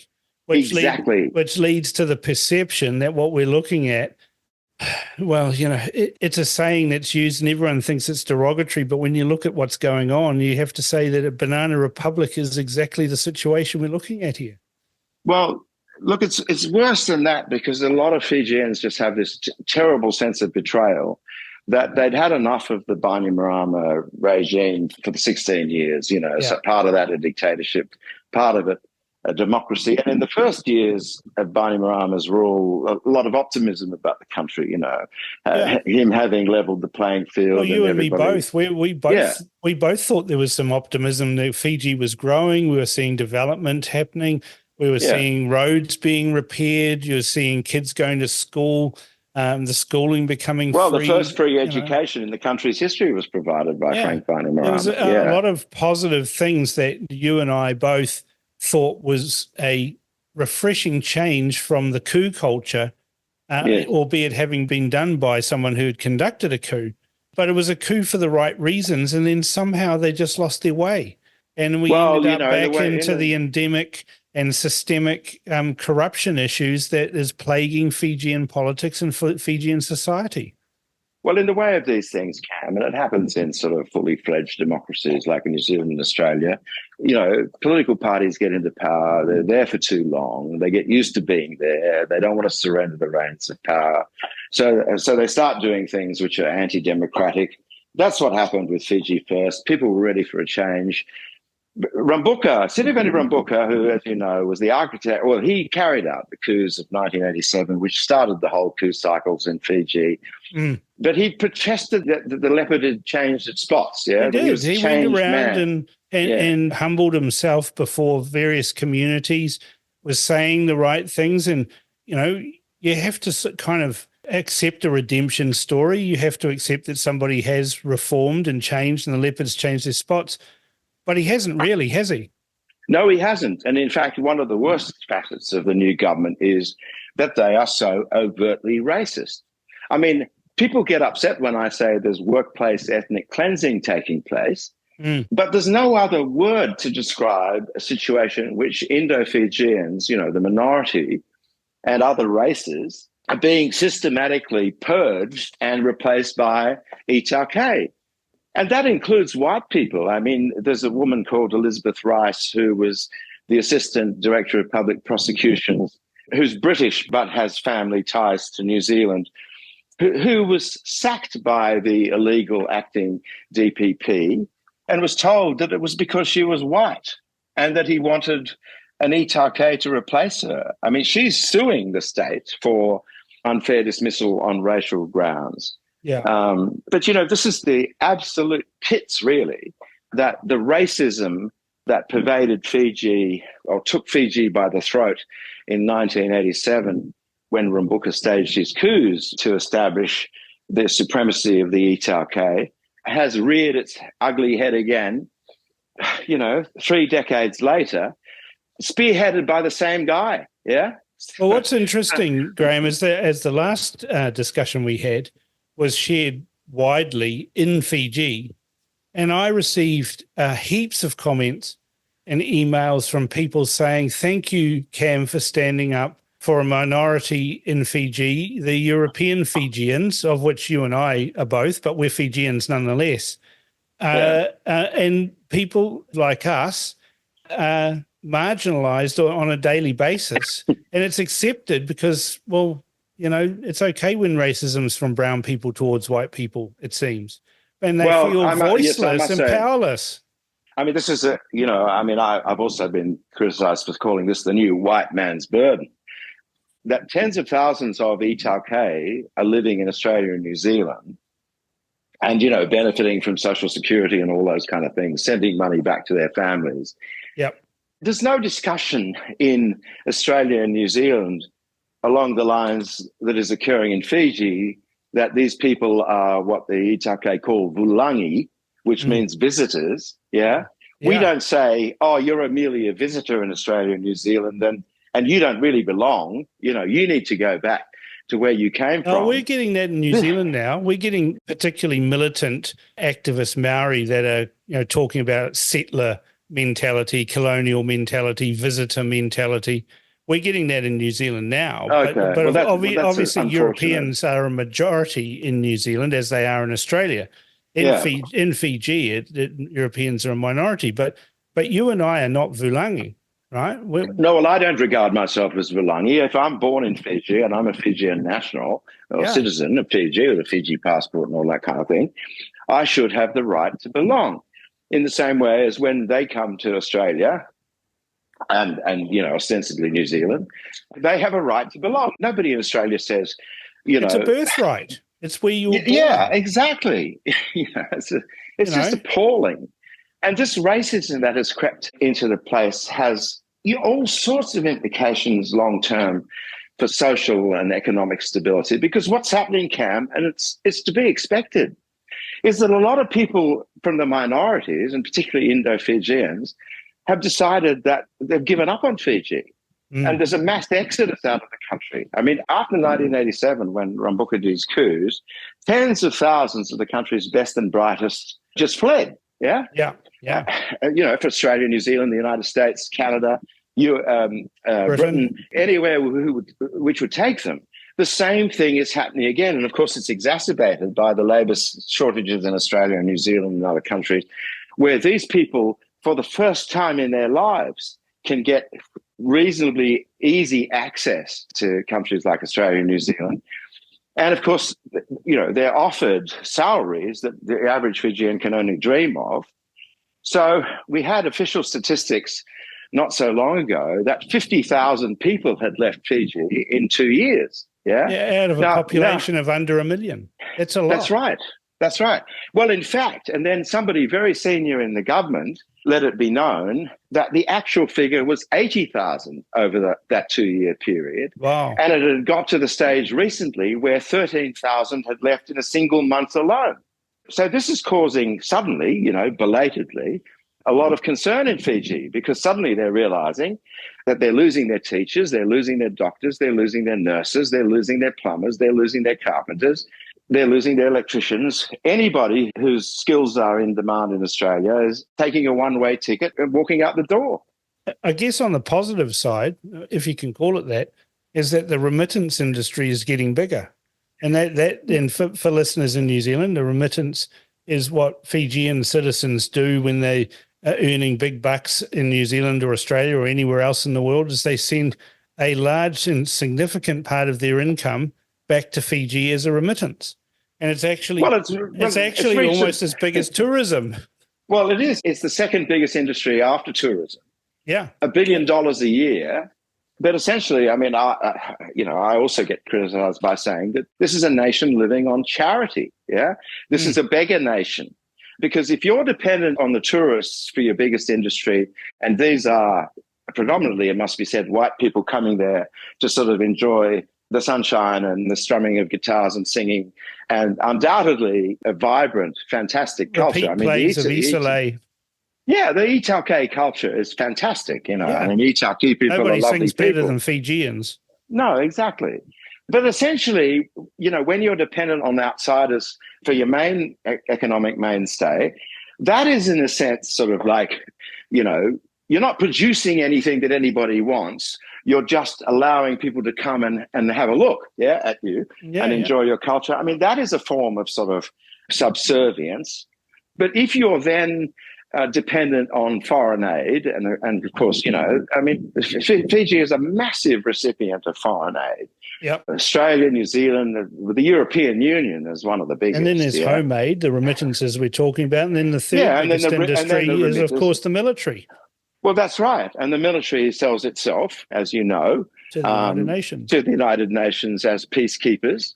And of course, some of this is being eroded by the conduct of this government, because Fiji has deliberately taken a stand at the United Nations and has become one of the few countries other than the United States to give absolutely unqualified support for Israel.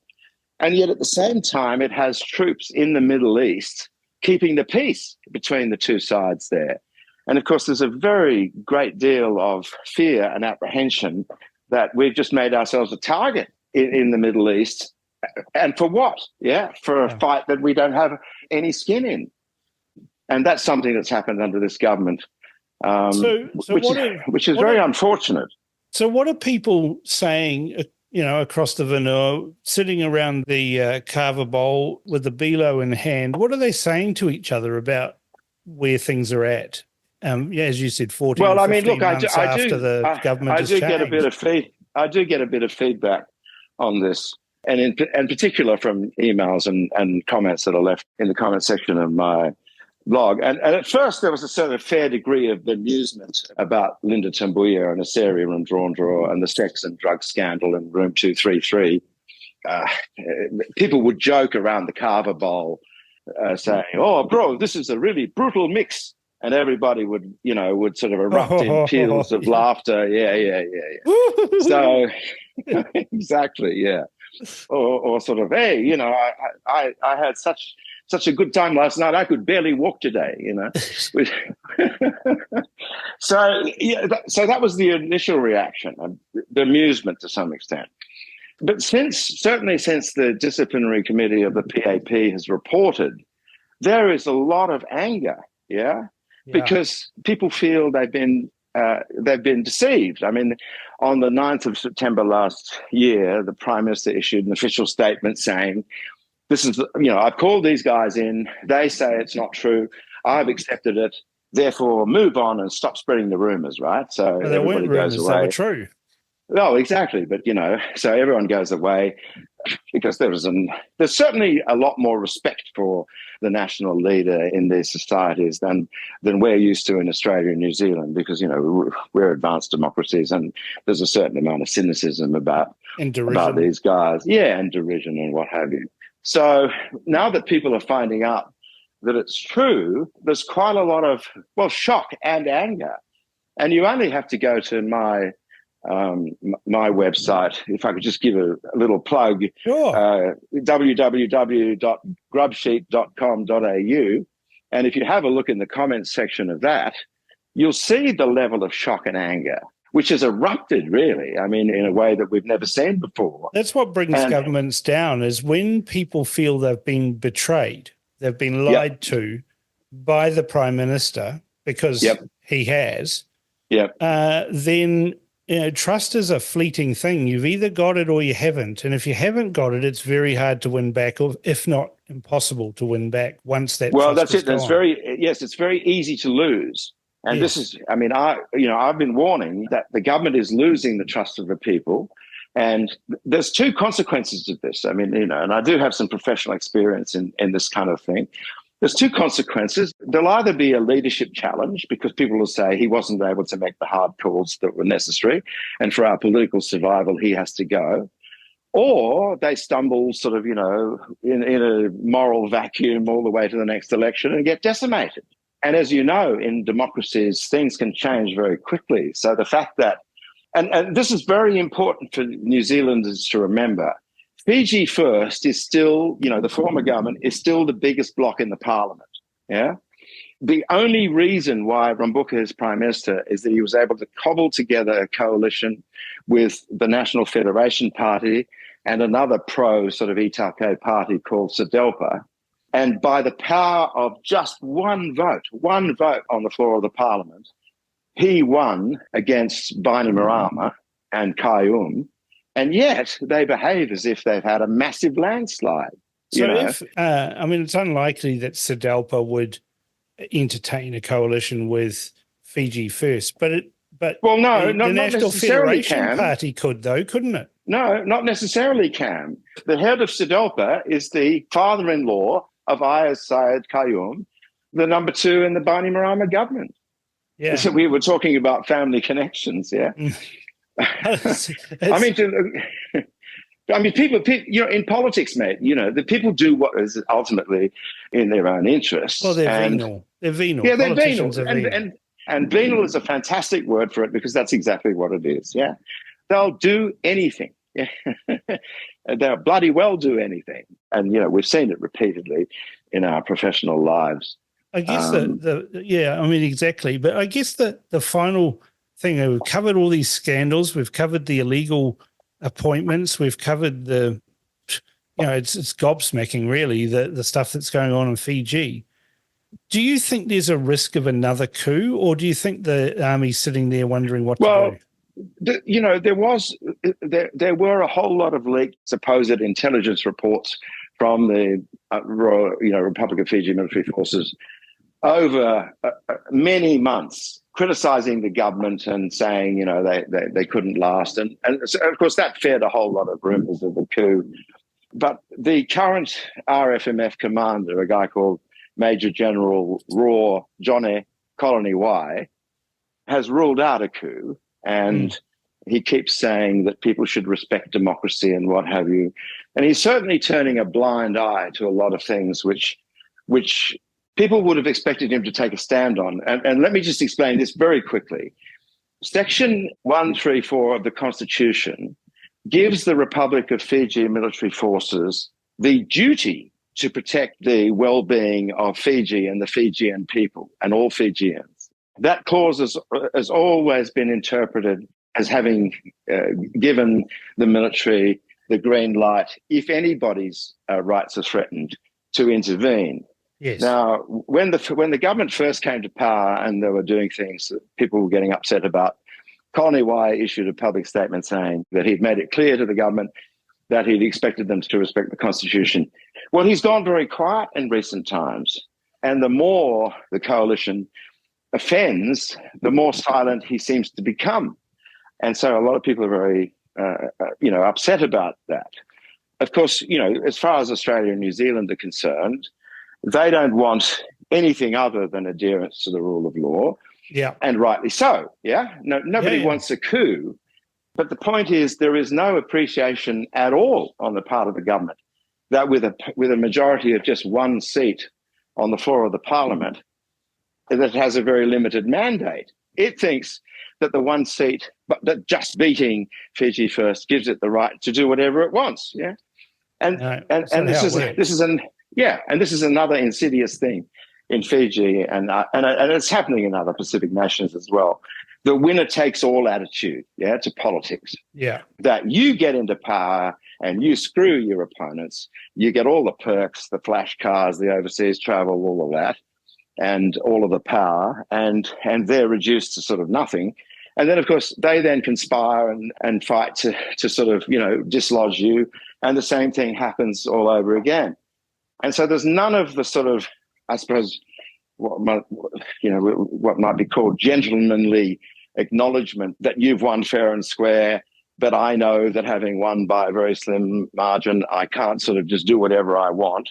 Which, I mean, even somebody like you who's notoriously cynical about sections of the New Zealand body politic would concede that in Australia and New Zealand, things are pretty civilized on that basis. You know what I mean? Exactly. You lose you fight an election, you fight hard, you lost, you take your licks and you go into opposition and you carry on. And New Zealand and Australia are fortunate, and we've never had a civil war. We haven't had any sort of insurrection or any sort of nonsense like that. We have a happy transfer of power, or an unhappy transfer of power, but a transfer of power peacefully nonetheless. Yeah. And I think this is the tragedy of Fiji.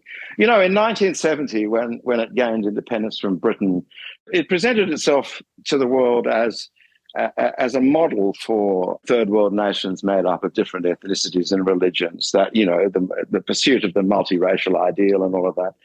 And it lasted for 17 years under Rajasakama Sesamara, the founding prime minister, until, Sitiveni Rambuka came in with the guns and began this vicious cycle of trying to assert indigenous rights.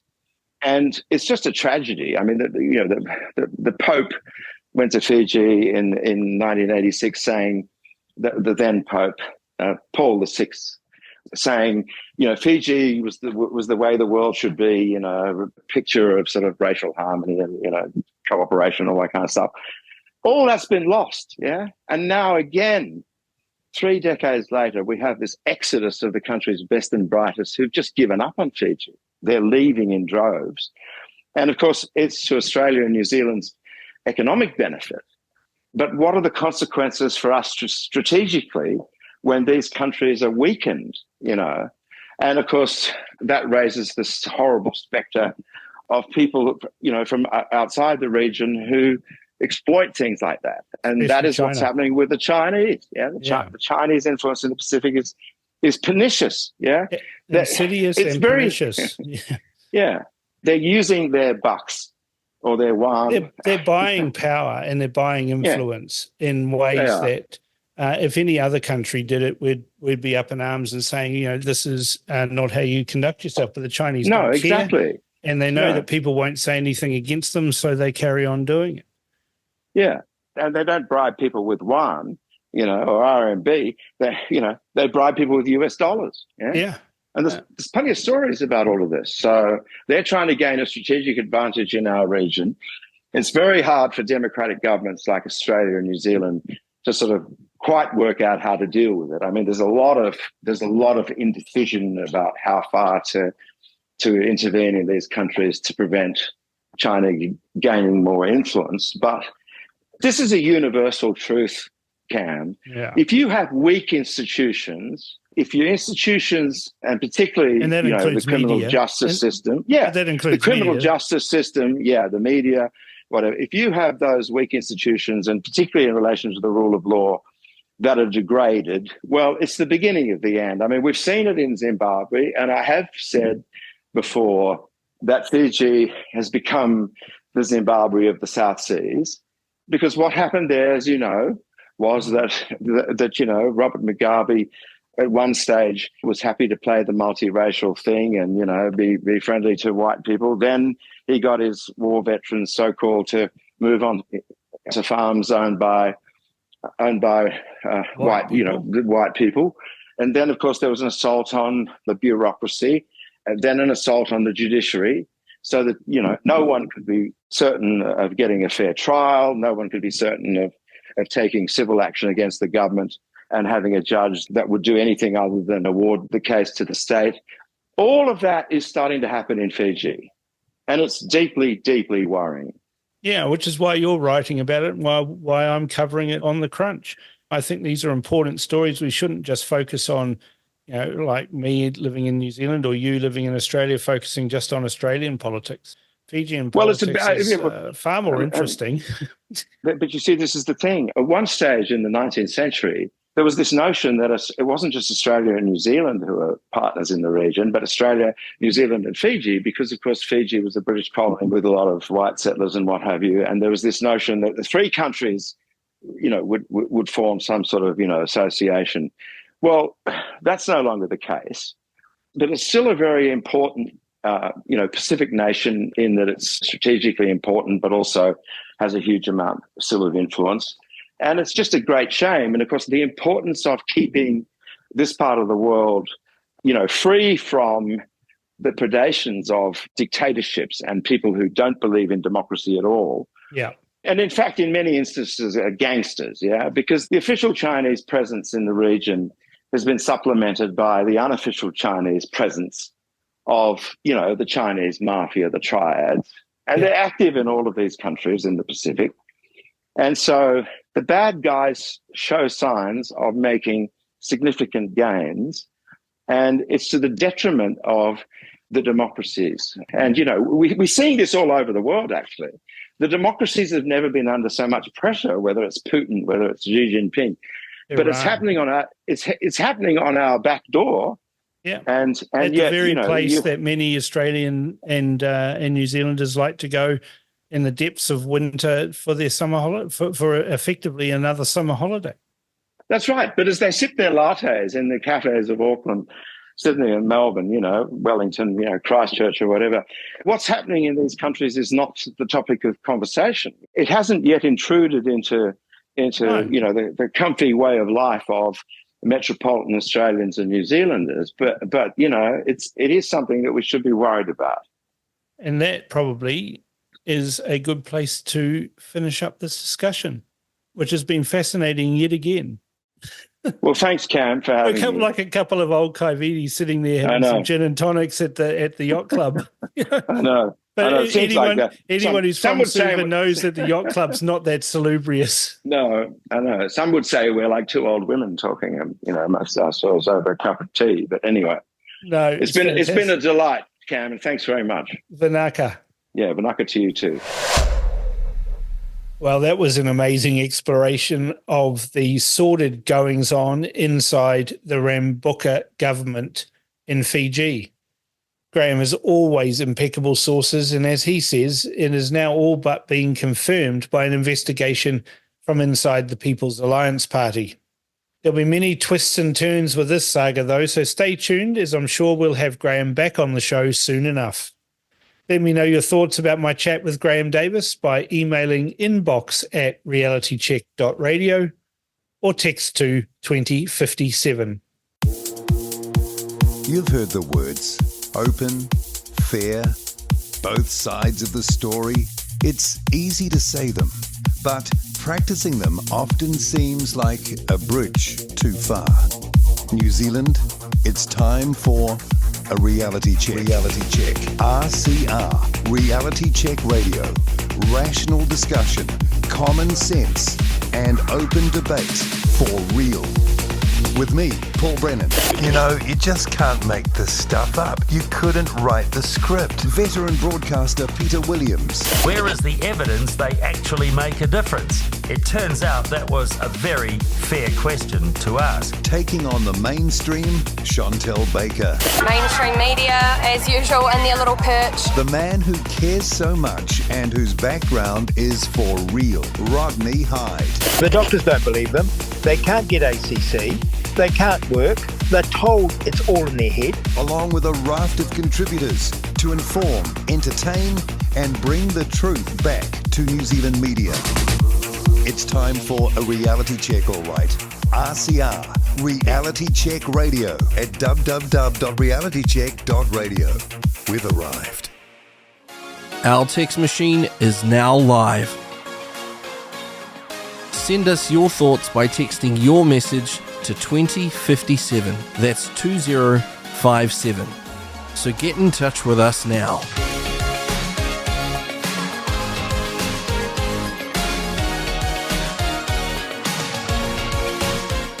Now it's time for Cam's Buddies. This week we'll find out what they think about descriptions saying that our democracy is dying in darkness as media companies close. My producer has them all ready and lined up. Let's go now to Cam's Buddies. Welcome to Cam's Buddies, Miles. Good afternoon, Cam. How are you this afternoon? Wow, I'm always good when I've had a weekend away shooting. Excellent to hear. Oh, I've got some really interesting thoughts on this. Democracy is dying because the media companies are dying. Yeah, well, they keep telling us that democracy is dying because of the media companies. And I'm interested to know what you think about that and whether or not our democracy is dying or is it just improving somewhat? Okay, so let's use the media companies' own metaphors. Is it the darkness, This is the darkness. I would argue it's not. I would argue that it's the dawn of a new age of democracy. I think there's a very good number of sites, and the RCR radio is just one of them.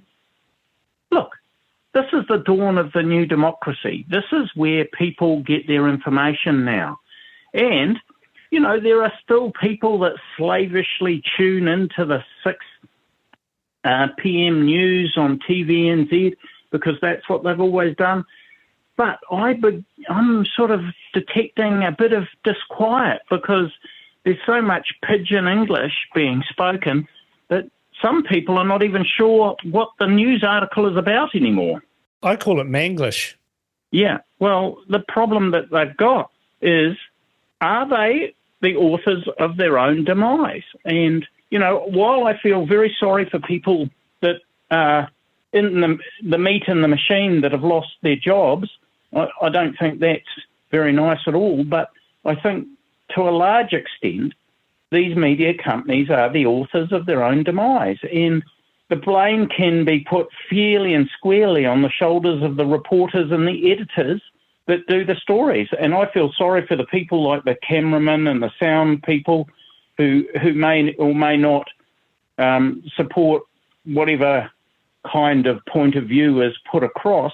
But, I would argue strongly that the media companies in the last 3 to 6 years have been instruments of tyranny, repeating the lines of the government without even questioning them, without even looking beyond the press release. And I find that abhorrent. I mean, that's the thing, isn't it? When Ardern was trampling all over our rights, forcing people to have medical interventions they didn't want, not listening to people who turned up at Parliament and then sending in her stormtroopers to wallop them, the media were all cheering Ardern on. And that was an affront to our democracy. That was an affront to our rights. And the media were complicit in a government taking away those rights and eroding our democracy. And then they wonder why we lost trust in them. You can feel sorry for them a little bit, maybe. But, they've sat there smugly telling us how to live our lives for as far as I can remember, and thinking they're the smartest people in the room, but they didn't see this coming when people like myself and plenty of others have seen it coming. And, we've been on the receiving end multiple times, particularly me, from media that just attack because they don't like my politics or my views. And, so my sympathy for them can only be found in the dictionary. Well, the most interesting thing is it's not only trust they're losing in bucket loads, they're losing viewership in bucket loads as well. And those people are just turning off the TV. And I think advertisers now are looking for places like RCR where they can pick a audience, they can advertise to an audience who's mature, who can think about the products that they're advertising. I think that the whole point of this is that advertisers are also recognising the fact that the media does not serve the general public. And not only is the trust being lost in bucket loads, not only is the viewership being lost in bucket loads, but I also think the advertisers are walking, and they're walking to what I call the dawn of the new media. And this, I think, is a good thing. I think that, we are seeing now a sea change, and it's little old New Zealand. And I think, to be fair, I think Melissa Lee has got to pull up her socks. I really like Melissa Lee, and I think she's got to pull up her socks, and she's got to take out the stick, and because the carrot hasn't worked, and the stick has got to be used on TVNZ, and they've got to be told, no way can you lose all this money. Well, the thing is that these media companies are all saying their audience has disappeared. It hasn't. It's just changed where it's getting its news from, or where it's getting its information from. And so correct. The audience hasn't disappeared. It's still there. People still want news. They still want places to go to gather information to make decisions for themselves. But they also want to be treated with respect, and they want to be treated like their views matter. And so the media did cut their own throats because they thought they knew best, and this is a wake-up call for them. And new media outlets that respect the views of their listeners in terms of radio, or viewers if they're producing video content, or readers if they're producing written content. If you fail to understand your audience, you will fail as a business. And that's exactly what they've done. Correct. Yeah, and I tell you the other thing that really interests me, now that TV3 and News Hub has lost a large chunk of so-called celebrities, which makes me scoff, but anyhow, let's call them celebrities. Why is TVNZ paying such enormous sums of money for talking heads? I think TVNZ is in dire straits, and I think Melissa Lee, as broadcasting minister, needs to get in there and make the organisation shipshape. I think Radio New Zealand is not far behind. I mean, from my perspective, these companies have sat there smugly for so long, and they're literally sucking off the taxpayers' cash.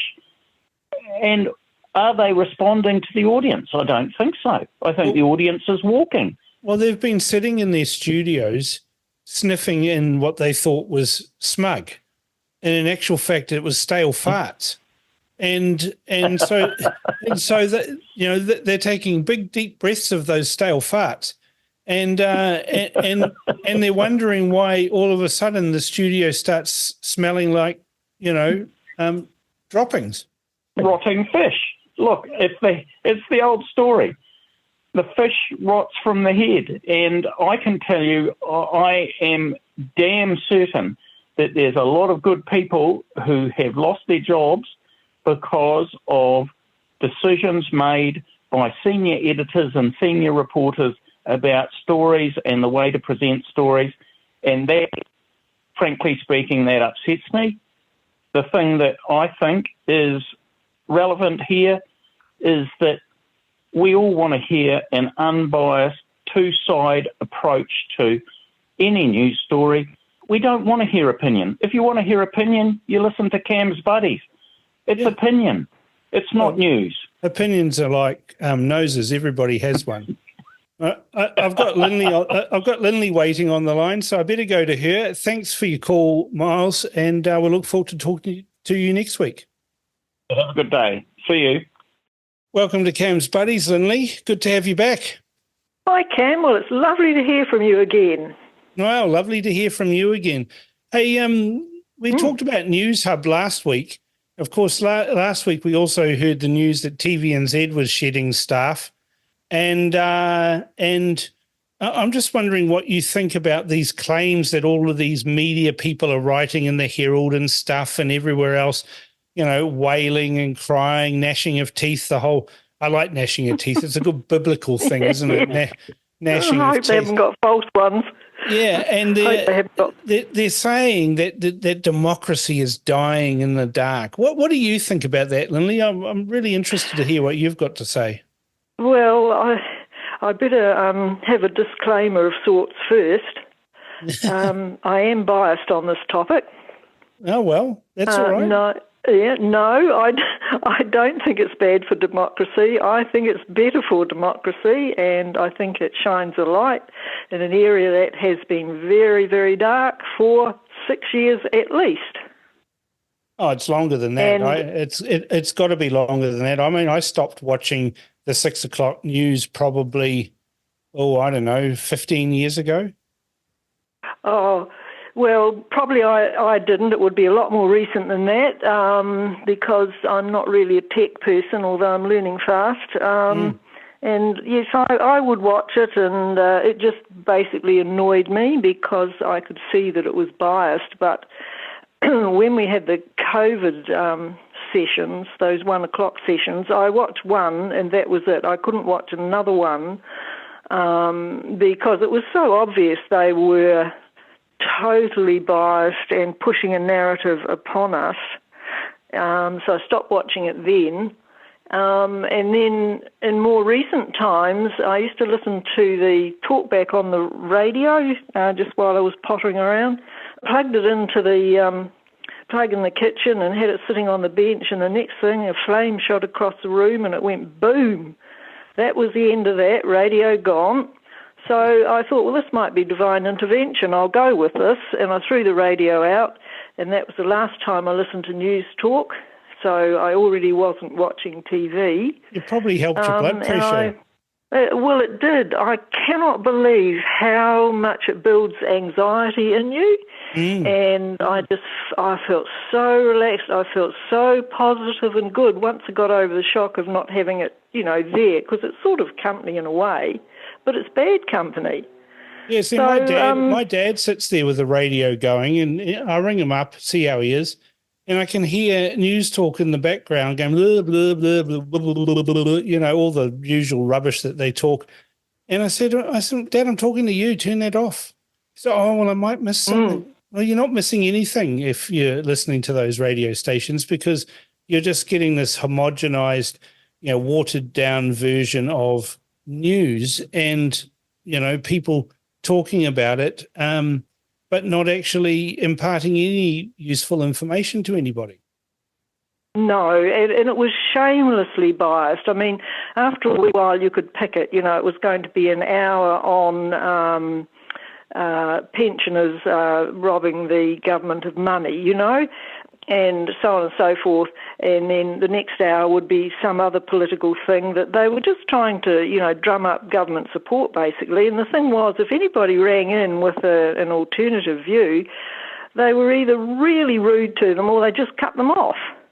Yeah. So I think that as far as the democracy goes, I think this is a really good thing for democracy, because now we can get both sides of the story. We can go to other places. We've learnt that. And I must say that the media have broken one very, very golden rule, and they still don't realise it. They've alienated more than 50% of their audience because they have declared and stood on a political and ideological stance, and people have not liked it, And when you look at the election votes, they've lost that equivalent of people who voted for the coalition. They've lost them as an audience because, you shouldn't declare a political stance. That's right. And expect to keep 100% of your audience. Look, I can't see how they never saw that. Yeah, I mean, if you take my show, right, it's no secret where my political leanings lie. I'm very conservative when it comes to fiscal matters. I'm socially liberal, though. I mean, I don't care who somebody sleeps with. I don't care what you want to call yourself, but don't expect me to call you that. But I have guests on my show from all sorts of political persuasions, and I just let them talk.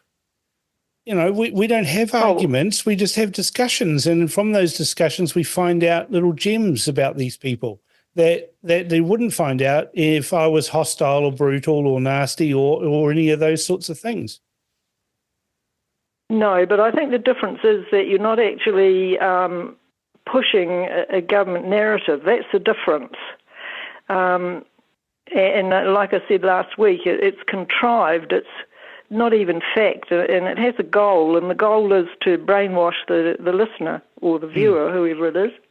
And that's the difference between what you're saying. I mean, sometimes, like they had one woman on the political agenda a couple of weeks ago that sort of got my blood up, and I had to collect myself. She got to have her say. We could listen. It was not supported. It was not cancelled, and it just left us to make up our minds. Exactly. You got on that panel, if it's the one I'm thinking about, you had Olivia on one side and this other woman on the other, and Marty in the middle with Paul, and you got differing perspectives. And if you say, oh, we can't have that person on anymore, we're going to cancel them, or we can't have this point of view on this news story, we're going to need to stop doing that. Well, then you're filtering news and filtering information, and that's not what reality check radio is about. Reality check radio is about hearing all sides of an argument. It doesn't mean that, a host has to hear all sides. It means the station has to hear all sides.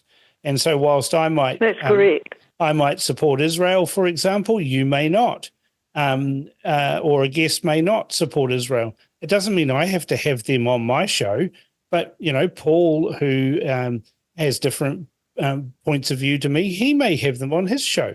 But we're hearing all different points of view from all across the spectrum. It doesn't have to be politics. It can be world events. I'm pretty sure that I'm not on the same page as most people over Ukraine, but I'm not, a big fan of Russia either.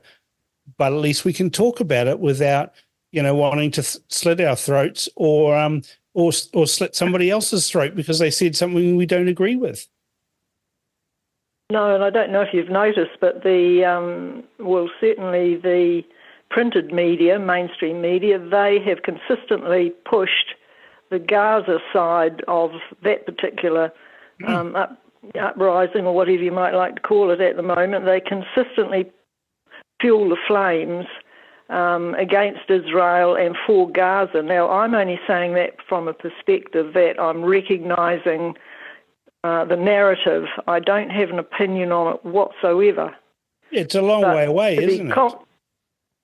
Yeah, and I know that we're never going to know, or a person like myself is never going to know the ins and outs of world deals behind the scenes. We're never going to know the truth.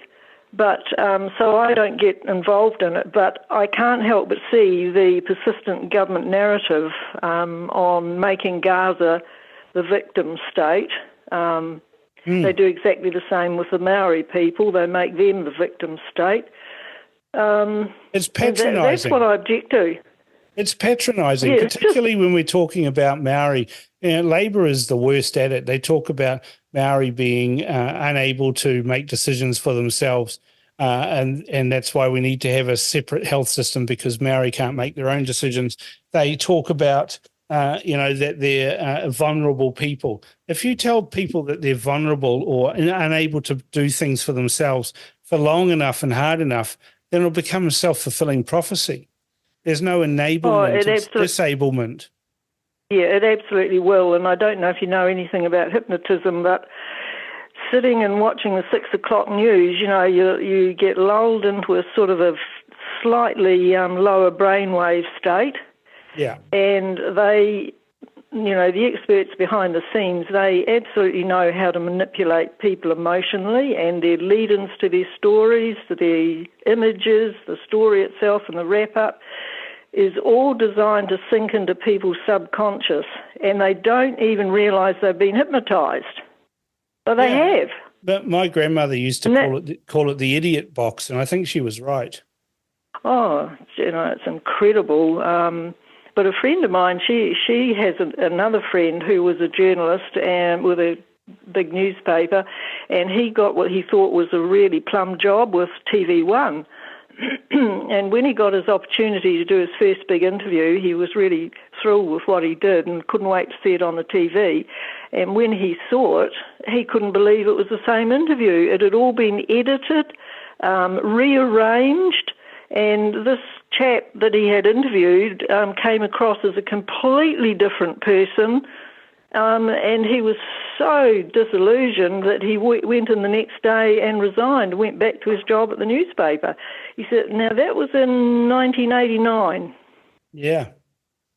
And so that's how long it's been going on. I know exactly how they work in TV and even in radio.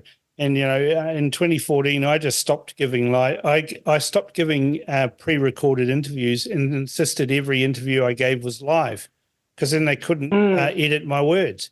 And then all of a sudden I stopped being on the news for those sorts of things because they couldn't control what I had to say. No, they couldn't manipulate you. But they're masters of it. They're masters of manipulation, and I see that MediaWorks alone, I think they said it was $700 million in debt. Would that be right? They're going to rearrange or restructure the debt. No talk of actually paying it off. And I think that's one of the problems. It's the same problem with the government, this business of running an absolutely desperately bad business model, propping it up with borrowing money and just keeping on doing that and not realising, that you're heading for the cliff. If you tried those tactics if you tried those tactics in your household and kept putting everything, your holidays on the mortgage, your boat on the mortgage, a new car on the mortgage, eventually you run out of mortgage and the bank manager says, we need some money now. And you go, I'll just borrow some more. And that'll be no. Yeah, I know. They couldn't run a household budget. I cannot believe, and I'll be pleased if you could tell me, how have they continued to operate, that's MediaWorks, on a $700 million debt? Why have they not done something about it? Just kept on going. Can you answer that? Stupidity. I can't. It's the only answer, really. I mean, why would you put your company into that much debt and not pull the pin on it? I mean, I guess they have pulled the pin now, but I don't think TV3 has ever made a profit. They've just lurched from one crisis to the next over their 30-odd years of being in business. I well remember when they launched, I was lying on the floor in Mum and Dad's lounge and we had the TV on and that's what we were watching. But, I've never really been a big fan of anything on TV3 until recently, but that's going to still be there because it's not news-related, it's just entertainment-related. But again, I don't watch it when it's on scheduled. I watch it via streaming because it doesn't suit me to watch it when they schedule it, right? So my viewing habits have changed, but they haven't changed in the way that they make or deliver these sorts of products. No, well, of course, that's the thing with reality check radio. It's so easy. I can go out and do whatever I'm doing all day. I can come home and I can look up on just one tap and it's up on the iPad. I can look down the list straight to the crunch. Replays. Look up the replays, hit the button and bingo, up comes, the interview of my choice. Yeah. Now, that's making things easy for the customer, but I don't think the media know who their customer is. And, of course, in recent times, the advertising budget was largely taken up by the government, and I think they're still, well, I haven't watched it, so I don't really know, but I imagine they're still advertising government stuff. Yep, they sure are, and that's what I've suggested. Would that be right? I've suggested that what the government needs to do to finish off some of these media companies so that we can, have a clean deck and start again is just stop advertising with them for 6 months or so and watch them all fail. Yeah, I think they have to fail because, and I think it's a blessing in disguise. What's happened is not very nice for the people who've lost their jobs and that, but it's been in the wind for at least a decade. They should have been able to see it coming. They should have been looking at ways to modernise their product with vision and purpose, not helping the government head straight towards a form of almost fascism in that awful 6 years. Yeah. But that's what they did, and now they can't understand why they've lost their customers, that being the audience, in my opinion. And then, of course, the advertising's dropped off with it, so it's just a death spiral, isn't it? But I think it's great for democracy. We can get rid of them and not be brainwashed all the time on one political stance. All I know is that nature abhors a vacuum, and that something will step in to replace that. Who knows what that is? But let's let the market sort it out, because there'll be people out there that think that they have got a better way of doing something. And, hey, all power to them if they give it a go. But what I don't want to see is I don't want to see the government propping them up with subsidies or any of that nonsense. Reality check radio doesn't have any government subsidies. We rely on the generosity of our listeners. It's absolutely wrong. It's absolutely wrong to prop out a business that's peddling a political stance or a one-sided political stance. That's absolutely wrong. And talking about democracy, that is undemocratic. And, of course, it encourages them not to recognise the error of their ways. I think that's a very bad move. Why should the taxpayer pay for them when they've run their business so badly? Exactly. And I agree with you 100%. Okay, Linley, I think we've pretty much done that one to death, and we'll talk again next week. Thanks, Cam. See you later. Okay, bye. Bye-bye. Welcome to Cam's Buddies, Jack. Good, Cam. How are you? Good, mate. Fantastic. Got a little bit of a curly one for you this week. We're seeing a lot of wailing and gnashing of teeth in the media about how democracy in New Zealand is dying because they're all losing their jobs and going out of business. What's your thoughts on that? Well, it might be going a bit far, but it's certainly it's not good. I'm just really peeved that programs like Sunday are going to be no more. I really enjoyed that. I think you were one of the 5 people who watched it. Yeah, maybe that's the problem. I think so many people now just don't watch TV anymore. It's like the newspapers, they've got the same problem. It's depressing. And I read today in One News that all the art galleries and so forth around the country are all in a state of despair. I told you this last year when the national government came in. They've got no soul. They're absolutely soulless. They don't care about our sort of art or culture. They're not interested at all. They're only interested in making money. There's only one thing on their mind, making money or not losing money. Well, you know, I look at the arts and the amount of money that Labor governments pour into the arts, looking after the lovies. You know, if you look at the Royal New Zealand Ballet, I think I did a report on that a few years ago. For every seat that they sell to the ballet or the New Zealand Symphony Orchestra, that people pay, say, $150 for, there's another $450 of subsidies to make it happen.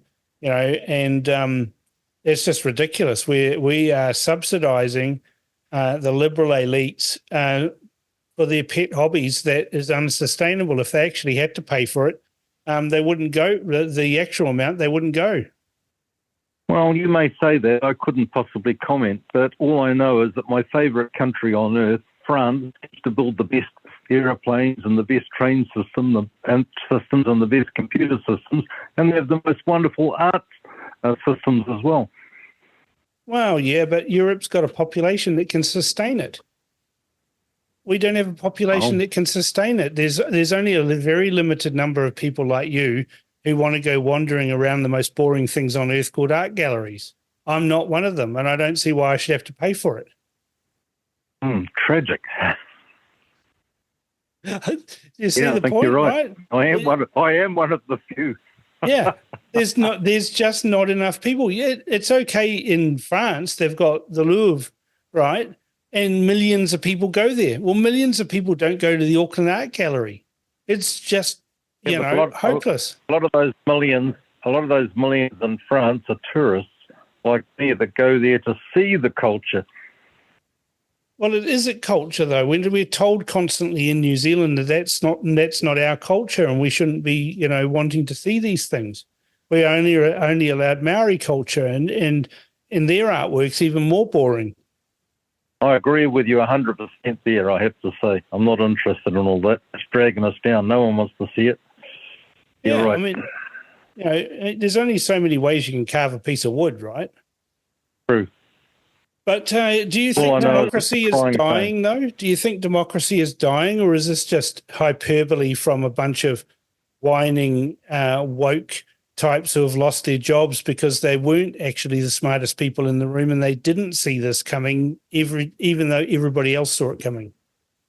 I don't quite agree with you there, Cam. I think there's some pretty smart people in there, and yeah, it is a tragedy they're losing their jobs. And I just want to come home, watch TV, and be entertained. And that ain't going to happen now. I mean, immediately I heard that TV3 was closing. I immediately switched to that channel. And it's definitely better news than TV1. And the only reason I was on TV1 is because I love the chase. And I was too lazy to switch channels because it just went straight into the news. Well, the news that's on TV3 and TV1 is 5 days old. We've all seen it, in many other different places along the way in the interceding days, and they're just churning out garbage. It's not entertainment. It's not even infotainment. It's just rubbish, and then they put all their woke spin on it. Yeah, the woke spin I agree with you on. I can't stand it. I mean, that's the real thing, is that they've driven away their audience. They've driven away people like me who, I live and breathe news, and yet I don't watch their bulletins. Why is that? Well, it doesn't suit. You're the greatest newsman in the country. That's why I hang on every word you say. Of course you do, Jack. Of course you do. I'm not joking. Oh, dear. You're just inflating my head. All this smoke you're blowing up my butt, it's inflating my head. I'm just speaking the truth. I'll tell you one person who won't be worried about this is Winston. He hates the general media. Well, while you're blowing smoke up me, I've got to say that you're the safest person I've ever flown an aeroplane with. So there you go. Oh, yeah, but you haven't been on that Chilean airline. Yeah. But, we've got a couple of friends who have got planes, and there's one friend I will never get in one of his planes. Oh, we won't mention names. No, I'm not going to mention a name. But if someone says to me, can you go with Jack? I went, sure, I'd love to go with Jack. Unfortunately, I've been called by more than one person the most boring pilot they've ever flown with. Oh, I don't know. I like your safety briefing as we're heading across the water. Oh, the life jackets are in the back, but don't worry, you won't need them. Hopefully, yes. Anyway, your verdict is you'd like to see more news, but mainly that's because you don't want to have to get up and change the channel because your remote control batteries have failed. Oh, that's being a bit harsh, Cam, but you're probably right. I just see New Zealand culturally going downhill. It's been going downhill a long while, as you say, this Maori culture. What is Maori culture? A bunch of savages trying to show us what the hell they did, a couple of 100 years ago. That's not culture as far as I'm concerned. Well, and now we've got nothing. Well, that's the thing, though. Talking about Maori cultures, back in the day, you can remember Maori television was set up because Maori wanted their own channel with Maori programming and all of that sort of stuff. And then what happened is that it got established, and there's millions of dollars in subsidies and everything like that that's going on to keep that running. But every other channel, TV1 and TV2, even watching the damn cricket now is a woke fest with all of these Maorified words, like they call when there's a wicket, it's called wickety. I mean, it's ridiculous. It's an English game. I haven't heard that. Well, they do. It's all filled with all this nonsense. The news is calling New Zealand Aotearoa all the time. They've got all this woke wombalism that's going on in there. And so, why are we funding Maori TV if we're getting it all on all the other channels? It's only good for one day of the year, and that's Anzac Day. They seem to have the best programs there. But getting back to the cricket, what the hell's going on? This shows you the state of these companies that's on, Television New Zealand. What's wrong with Sky? I pay all this money on Sky to watch cricket. Then I find that I have to watch it on TV, whatever. TVNZ Plus. One extra. Yeah. Yeah. But here's the thing, and I'm right? going, what the hell? They've got this guy running around the field, and he goes, like, when the South Africans were was it South Africa that was here before? I can't remember now. Anyway, he's a Maori bloke, and he goes up to Australians and different visiting ethnicities and cultures and everything, and starts crapping on in Maori to them, and they're sitting there scratching their heads, saying, "What are you on about, mate?" It's ridiculous. I mean, I know you got to fill the time between overs, but I'd really rather listen to Mark Richardson and what he's got to say rather than absolutely. Yeah, I'm 100% with you there. That guy drives me insane. Oh well. Anyway, I think we've sort of slaughtered that sacred cow. I mean, they do make the best hamburgers, sacred cows. But I think we'll come up with another topic next week. Thanks for calling. All right. Thanks, Jack. Thanks for talking to me. Bye. Cheers. Welcome to Cam's Buddies, Jimmy. G'day, Cam. How are you this week? Box of birds I was shooting on the weekend. There's nothing more fun than shooting firearms and destroying eggs at 100 meters and doing all sorts of things like that. It's a whole heap of fun. Well, the woke are trying to take that off you, mate, so you better enjoy it. Yeah, they'll take my guns from my cold, dead hands. Now, what topic have you got for me this week, old mate? Well, we're just going to carry on about the media one because last week we talked about News Hub. And then, of course, subsequently, TVNZ announced that they were going to gas 68 people or something like that, which I don't think is anywhere near enough. But meanwhile, we've had editorials and we've had woke wombles writing articles about how democracy's dying in the dark because these highly subsidized, going broke, woke media outfits are tipping over. What's your thoughts on that? Is democracy dying in the darkness, or are we seeing a new dawn? No, we're seeing a new dawn. They're the ones killing the democracy and everyone's moving away with it. When they hooked their ticket to Jacinda's regime, they were starting the end of democracy, taking the bribe money with strings attached. It's fantastic they're going. It needs to happen. It's just not sustainable anymore. It's done its time, like technology-wise, but also all the people that go and be part of the mainstream media are all woke. Well, they all think they're the smartest person in the room, but they never saw this coming.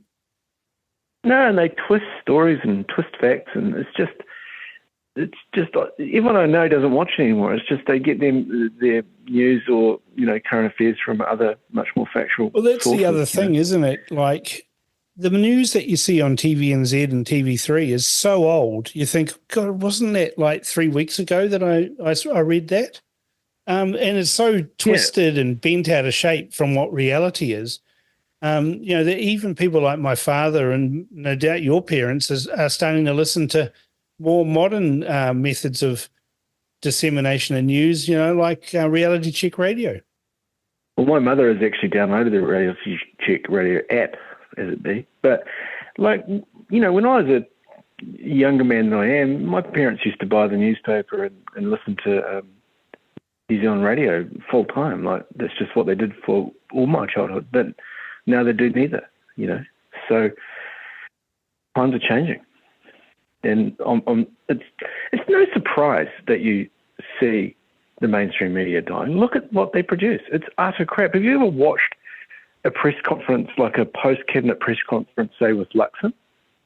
Watch it live and then watch how they present it an hour, whatever, later on the news. It's completely different. It's like a different object. It's just not objective. It's just taken out of context, and edited and twisted in such a way that it gives them a story. It's fake news. They are literally fake news. These people are running agendas. Oh, they are running agendas, a woke agenda usually.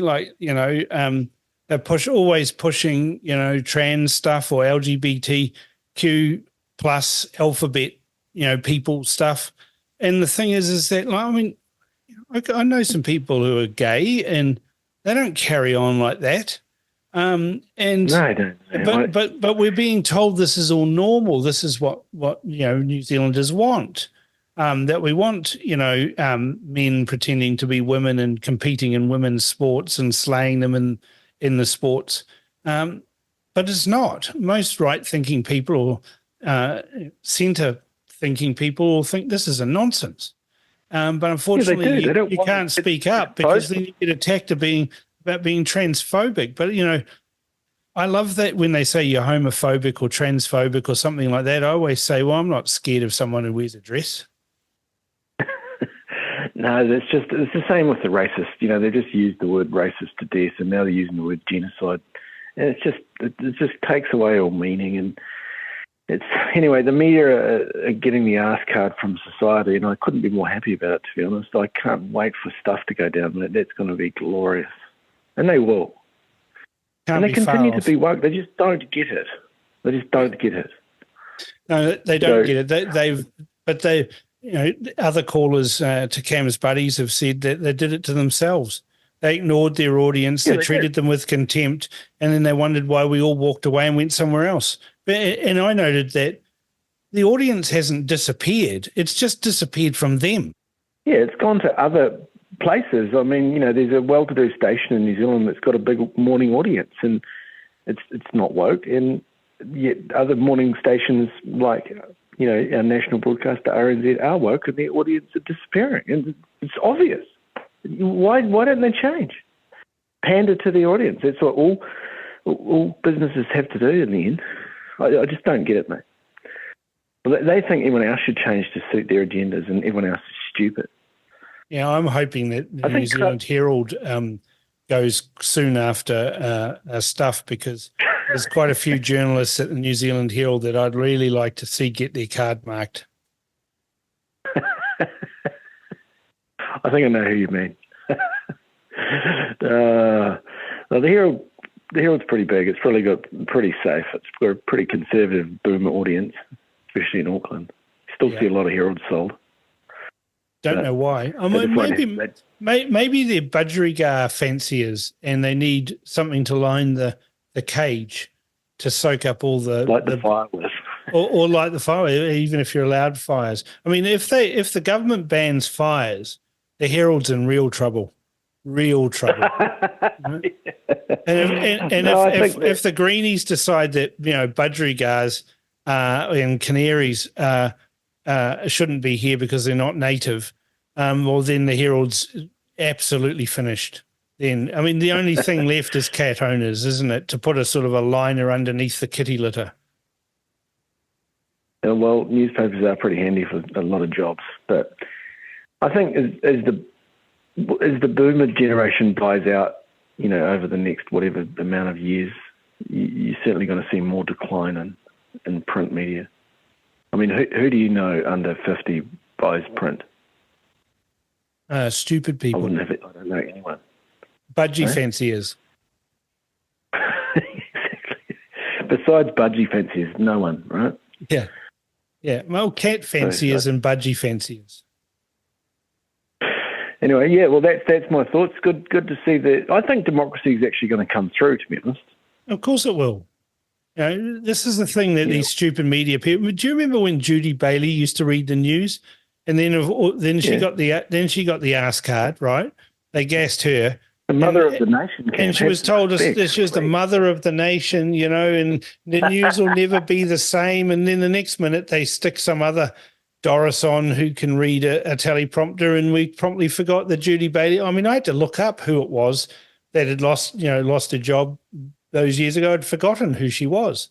And, nobody talks about her now, except us. We're talking about her now, but that's the thing. Well, she was from back in the days where we only had one state broadcaster, right? So, one network news used to be half an hour long when I was a kid. We're going to go back there. That might be a good idea. Yeah. Just one news front and some, well, that's basically, we're going to end up where it was when I was a kid in the 80s, I think. Yeah.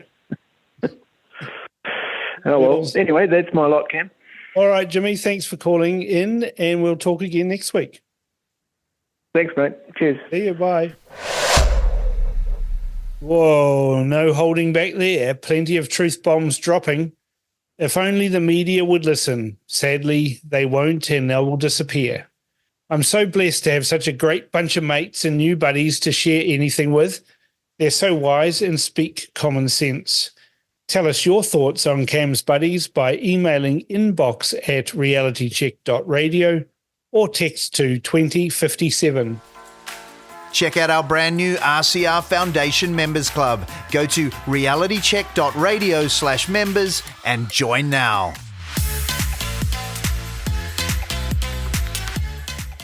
Time for the mailbag. Got a smaller mailbag this week. I've got a comment from Jan about Professor Paul Moon. Hi, Cam. I only caught the back end of that, but found it very informative. I'm definitely going to listen to the playback, which this might have been. It is always the same old adage, listen to both sides of the story before you make up your mind. Most of us have very little knowledge on this subject apart from what we read or hear in the news, which simply isn't knowledge. This is what we need more of, and I challenge any other radio station or talkback to provide such an unbiased view. I feel my monthly contribution to RCR, which isn't much, is an excellent investment. And I think it's an excellent investment too, Jan, and that's why we cover both sides of any issue or any topic. And it might not be that I cover both sides, but somebody else on RCR will cover the other side, and we do that on almost every topic. Now, Sue says about my interview with Dr. Michael Bassett, I thoroughly enjoyed the interview with Michael Bassett. I agree he is a national treasure, intelligent and rational, with some history and knowledge of politics behind him. Please get him back maybe every 6 months or so. And now we'll get to the comments from about Cam's buddies on the demise of News Hub. Tova didn't see the election result coming either. Hashtag should have gone to Specsavers. That was from an anonymous commenter. Another anonymous comment is, excellent story, and it couldn't have come soon enough. These Muppets think they can run their own propaganda show and expect us to suck it up. How arrogant. As I've said to our MPs, if you sell something that our target market doesn't want, you go bust. Simple. As for 300 people losing their jobs in economically challenging times, well, if you're as smart as you make out to be, you would have seen this a year or two ago and decided to jump off the sinking ship a long time ago. And by the way, they aren't the only ones losing their jobs in these tough times. Why should we cry crocodile tears for them? I'm going out to buy champagne. We've had a change of government and now the media is starting to fall over. Next, we need to straighten out our compromised civil service, and then we can start getting our country back. And that was from Jan. Anthony says, got to say Lindley is the best of Cam's buddies, quick-witted and so switched on. Would love to hear Cam do an extended interview with her on a variety of topics and just see where it leads them. No holds barred. Yeah, I might take that up as a suggestion, Anthony. All right, a comment about Shane Jones' interview from the 29th of February. Hi, guys, just heard your interview with Shane Jones. Nice to hear an honest voice in the woke BS media landscape. Keep up the good work. And a comment from Deanne about Gary Moller's interview. Really enjoyed listening to Gary Moller, have followed him for some time, did the HTMA, and had the delight of a consult with him last week. He has so much knowledge to impart. RCR is an excellent platform to reach more people, especially those on limited income and maybe not able to afford to do the HTMA, buy products, or have a consult personally. It's taken me a long time to prioritize my health because of the dollars involved, but Gary helped to reduce costs by suggesting alternatives and prioritizing what needed attention. The topics I'd like to hear more on are glandular fever, hepatitis, and the long-standing effects on our bodies, keeping ourselves healthy when all around us are breaking down, and intergenerational hereditary factors we may be born with that sit within our psyche or body waiting for an opportune moment of weakness to make their appearance. Thank you, Cam Slater, for sharing your journey. Keep up the great work, team. And that's the mailbag for this week. And that's it for the crunch this week. It sure sounds decidedly sticky in Fiji with the going-ons there. And Tanya Unkovich is certainly a refreshing new MP with plenty of life skills and experiences to bring to the Parliament. I'll be keeping a watching brief on US politics. It's getting real interesting now. Last week, Donald Trump won all but one of the states on Super Tuesday and forced Nikki Haley to abandon her attempt to win the Republican nomination. Donald Trump is now the last man standing, and he's the presumptive Republican candidate for the presidential election in November. The Democrats aren't going to quit their pathological hatred of Donald Trump, though, even as they steadfastly support the declining and increasingly senile Joe Biden. And Joe Biden really is showing advanced dementia now And even his State of the Union speech was bizarre, from his appearance to his anger to his strange mutterings. Is he really the best the Democrats have got? We'll keep you updated. You can keep up on all my shows, and indeed all of our shows, by using the RCR app. And you can even use the app to stream live, even in the car. And a big thanks to the team that put together the show and make it all work. It's been a real pleasure having you all back this week. I'm loving all your feedback and really enjoying talking to so many people, sharing their thoughts on politics, life, and everything in between. So a big shout out to all of you. Thank you for listening and having faith in me and Reality Check Radio as we continue to explore this beautiful game of politics. Don't forget, email suggestions to inbox@realitycheck.radio for people for me to interview, and let's make this show the best political show in New Zealand. Stay tuned for a repeat of Rodney Hyde's Real Talk coming up next, followed by a replay of Truth Speaker with Tobias Tahi. Looking forward to having you join me again next week for The Crunch with Cam Slater. You've been listening to The Crunch with Cam Slater. Remember, you can check out the replays for today's show on our website at www.realitycheck.radio/replays. Tune in every Thursday at 4 p.m. for more with Cam Slater, right here on RCR, Reality Check Radio.